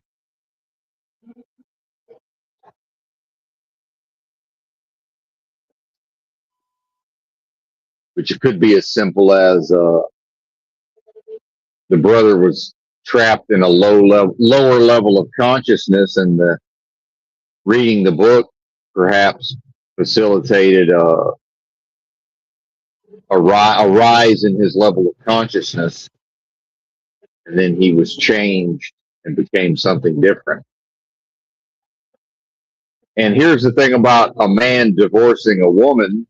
A lot of men, not all, but a lot, you know, they will stick around and stick around and stick around and stick around and not initiate a divorce. And sometimes women will behave in ways to perhaps cause a breakup. And then eventually, maybe they will initiate the divorce.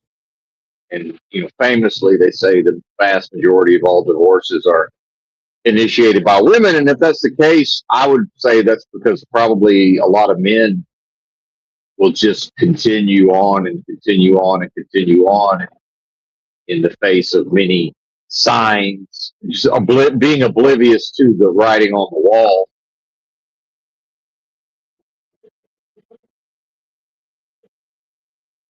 So I would say just the divorcing of the wife, that's got to mean something, right?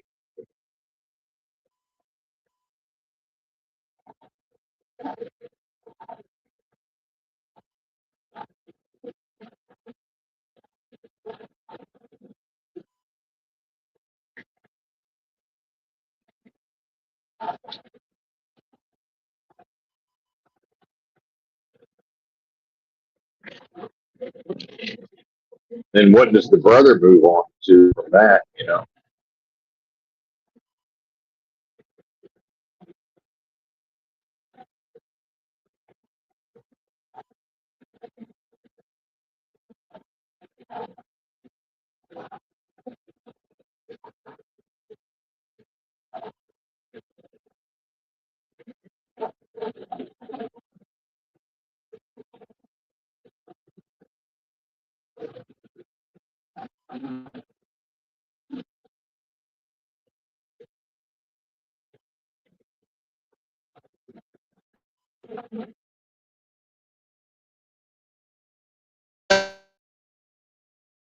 Lessons which are difficult to sustain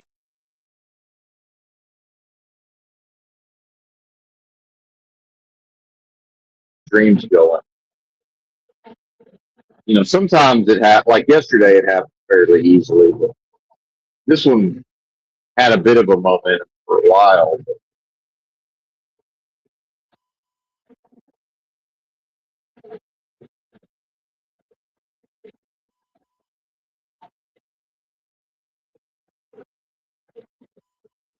it's to be more and more of a task.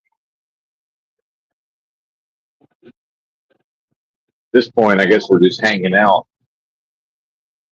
check the battery. Yeah, we're doing good batteries.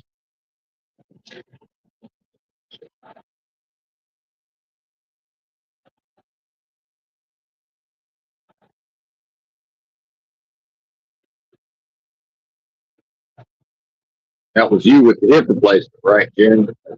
Talking about going to go right back to work, more or less.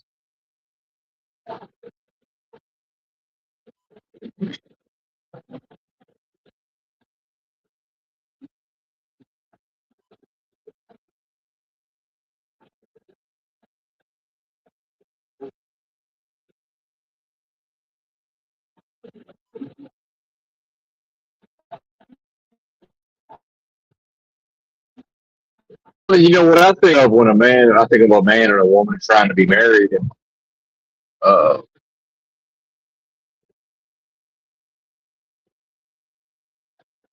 then you have. I wonder if there's like grown adult children, or if you're talking about young children or no children. That obviously colors things quite a bit in the context of a marriage, but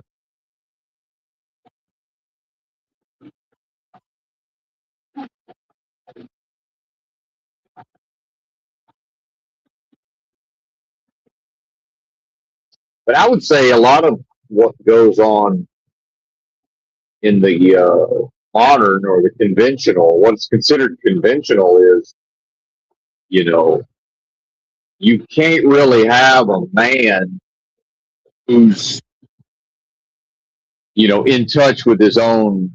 And again, let's frame it properly. Manhood is ridiculous, absurd, and just very much ridiculous and mockable. And that's not lost on me. And so that whole phenomenon and taking that, to even take something like that as seriously as it's taken at times, and then to tack on uh, feminism, and I don't mean feminism because the conservatives and the so-called right wingers are very confused about feminism. Feminism is fully installed and in place at all levels. It's there. It's not. It's not a thing that's growing in influence and certain people go to college and get indoctrinated. No, it's pervasive everywhere. It's not going anywhere. It's not fully taken over, and I don't see that happening. It's not even a threat. It's just become part of what is, right? It's there. It's not going anywhere. It's there. It's as much alive in conservative circles, so called, as it is in other circles. It's neither here nor there with politics, as far as I can tell. But you can't have feminism and also what is considered manhood and masculinity. And I mean, as embodied with a biological male with a dick and balls. You can have it with a big, tough lesbian. You can absolutely have the masculinity, if not what folks would consider to be manhood. Right. And I don't mean strap on, but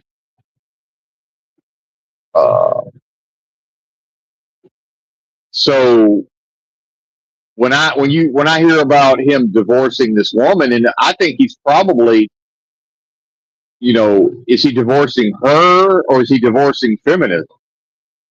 Is him saying I will no longer exist under feminism, right? Versus Benton, who's I'm happy to exist within feminism, but it means that a woman is deprived the wonders of being in a relationship with this particular example of absurd, ridiculous masculinity and manhood. Like I'm not losing anything. A woman is deprived of that. Feminism is saying to her, you don't get to have him anymore. You used to get to have him, now you don't, because he's not going to live. He's not going to accept feminism in order to live with you, but as long as he's not living with you, he's happy to accept feminism. It's one or the other. I'm not insane enough to believe it's possible to live with feminism and a woman. I can have one or the other. And in the case of ex-wife number two, well, actually both wives, but especially ex-wife number two, I had a feminine woman and no feminism, but society couldn't stand what I represented by being, again, the absurd, ridiculous, strong, high testosterone symbol of power of a man with a piece of eye candy, not even submissive. That's not the right term. Feminine, charming, you know, alluring, seductive in some way, flirty, sort of an older style, an earlier form of femininity in a way. Again, both of us born into a time warp in Arkansas, so of course it makes a lot of sense, but and of similar, effectively the same age. She's a little older than me, but not much, like 9 months, I guess, or well, close, yeah, something like that, 9, 10 months older.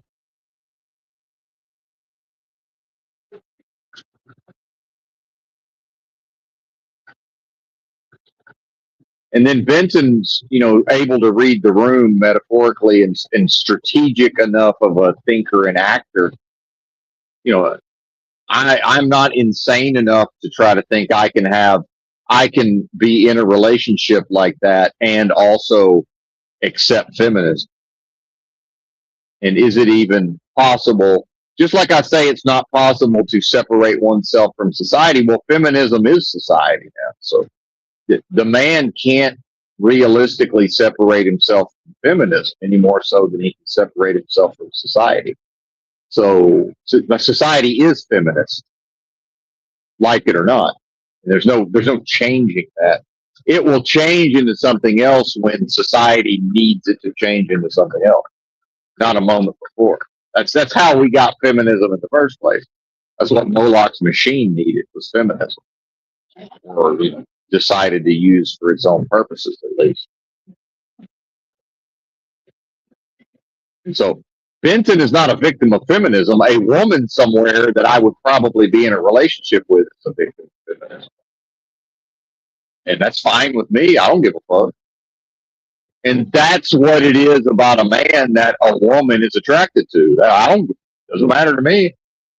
I'll either be in a relationship with a beautiful, charming, feminine woman, or I'll go sleep in a ditch somewhere. I mean, it's whatever. I mean, it doesn't really matter to me. I can be alone and with my thoughts and enjoy some modicum of peace sleeping in the ditch, or I can be in a relationship with a woman of that description. And, at times I'll wish I was in the ditch asleep or just relaxed alone with my thoughts, right? And that's not to insult or denigrate women. That's an acknowledgement of the absurdities of being a man, right? It's just the very idea is completely ridiculous. And I think that was the major point of that scum manifesto, Valerie Solanas, is just that society doesn't seem to properly understand and account for just the sheer absurdity of the very concept of manhood. And I agree, yeah, it's quite absurd and ridiculous. You're absolutely right. Could not agree more. Doesn't mean it's doesn't have its uses. It doesn't mean it doesn't have its place. But yeah, absolutely, 100%.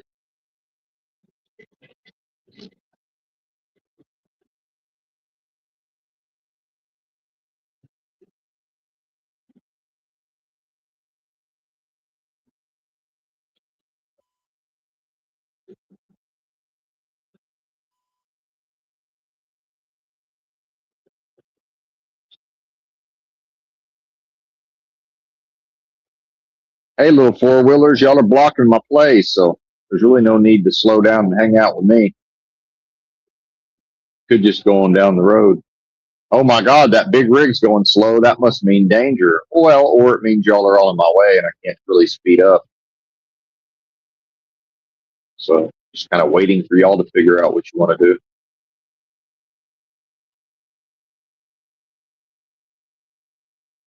Here comes one merging. That's going to really fuck it all up. 45 with the flashers on, it is. That's the only cars out here. Ain't no other cars out here right now.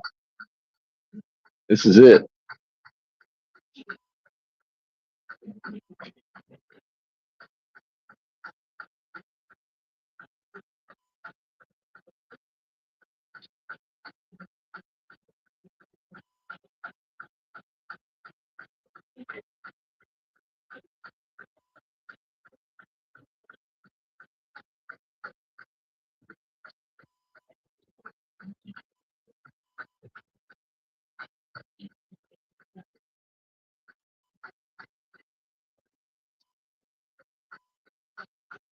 Speed limit's what, 65?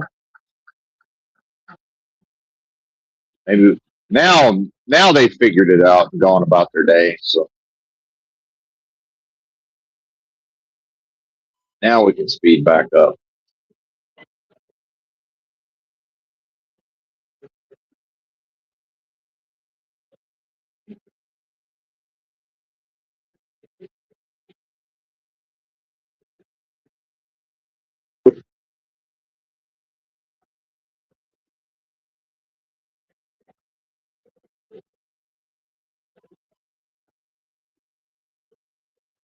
Already back to work. There you go, Jim. Yep. Yeah, not surprised.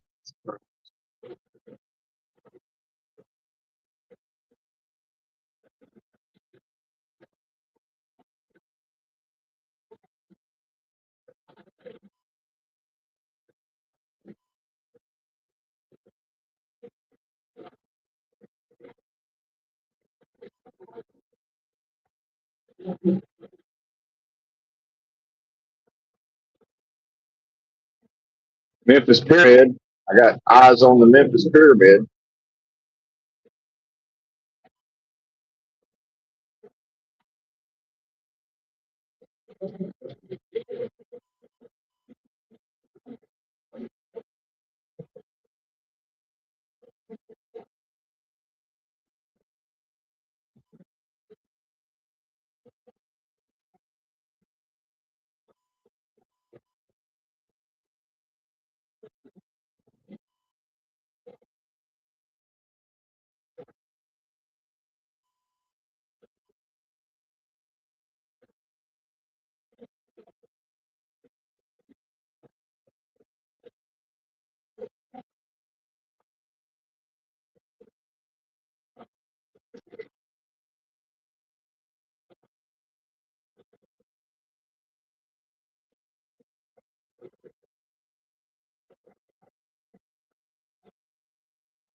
Yeah, purge.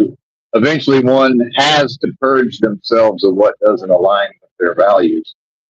Well, and see, that's the thing is you have what the person believes their values are, and then you have what are their values in actuality based on what are they performing. Because the values is whatever the person is performing. So it's just like when I was critical of the people of Los Angeles for protesting and speaking out against ICE, and I'm like, well, you're proving through your actions to support ICE by continuing to work jobs and instead of having general strikes and saying we're staying home until the government does something about all of this, y'all are continuing to pay for what the government does. And I don't mean you, the listener. Right? So it's actually,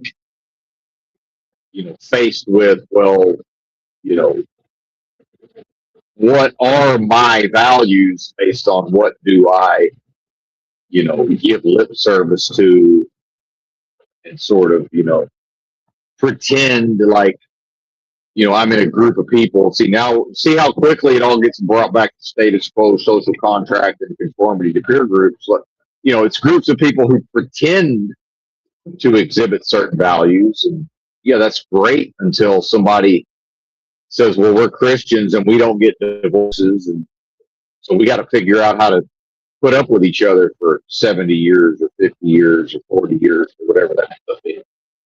Right. And if somebody's going to be biblical with it, outside of what, specific cases that would allow for divorce biblically, outside of that, people get married one motherfucking time to one person. That's it. Right. Which isn't necessarily strictly biblical because the biblical does seem to account for, the possibility of a man having multiple wives, but, that's another thing. Setting that part to the side, if that's possible, we're going a one-on-one situation. It's easy to talk about family values, and it's easy to give lip service and make assumptions until the rubber meets the road and everybody's under one roof, and there's a 10-year-old and a 5-year-old. mommy and daddy. They just got to all figure it the fuck out at the level of a commitment. And the fact is, my parents had that level of commitment. And, I don't know that it was good for either one of them, but, it wasn't necessarily the greatest thing ever for the children, me and my sisters, but it was way better than if they had just gotten a divorce and then just whatever happened was whatever happened. I mean, way better than that, right? And now you have three adults who, yeah, they have problems and all of this, but so does everybody else. Meanwhile, you got three people with no criminal history. My youngest sister sort of does, but not really. But you got three people who are employable, can pass background checks, are not menaces to society. Yeah, I know that's kind of a minimum standard, but I don't know that outside of that stable, somewhat stable environment, I don't know that that happened necessarily or would have happened. Especially the firstborn being a high testosterone, aggressive male, who disproportionately end up, dead or in prison at an early age. Let's not forget that. Managed to avoid both of those.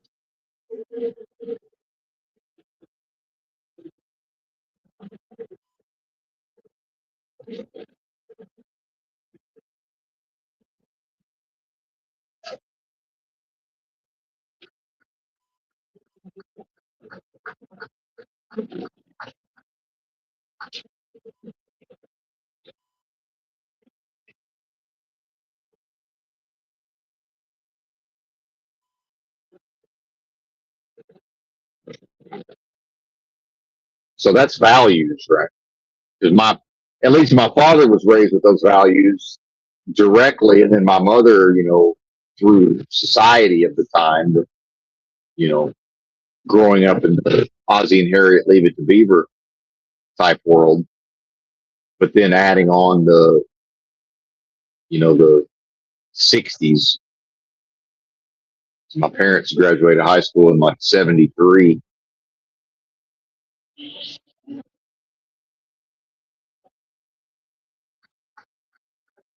I think it was 73.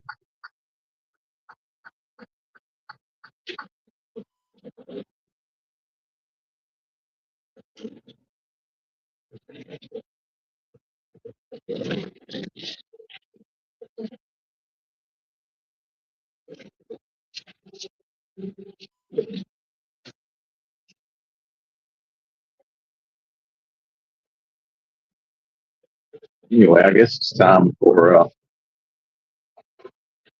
fruit,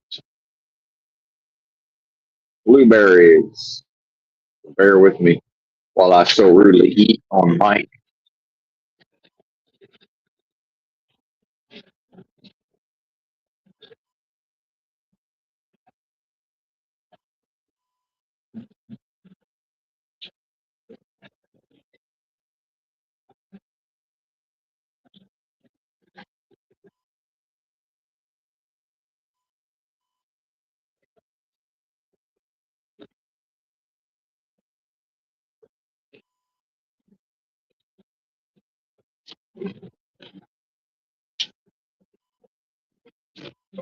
And now we enter into about 100 miles of artificially slow speed limits for trucks.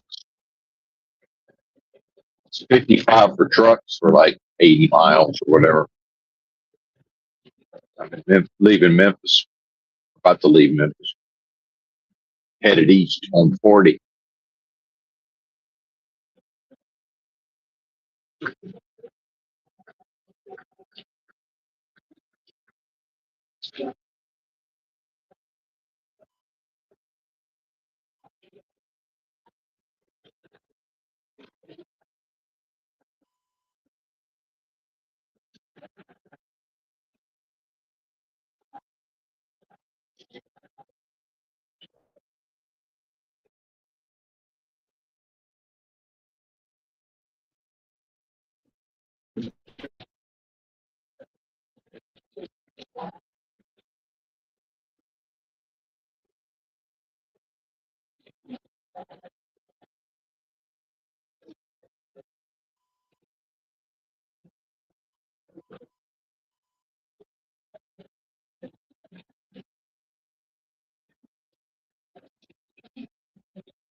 Man.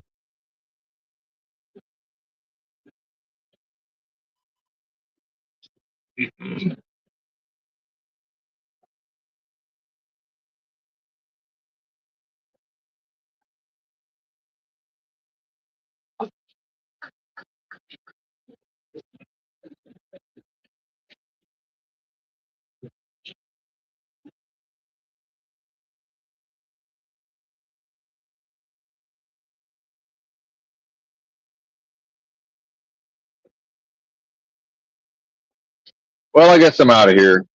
Tried to keep this thing going, but we petered out. Thanks for watching. Bye.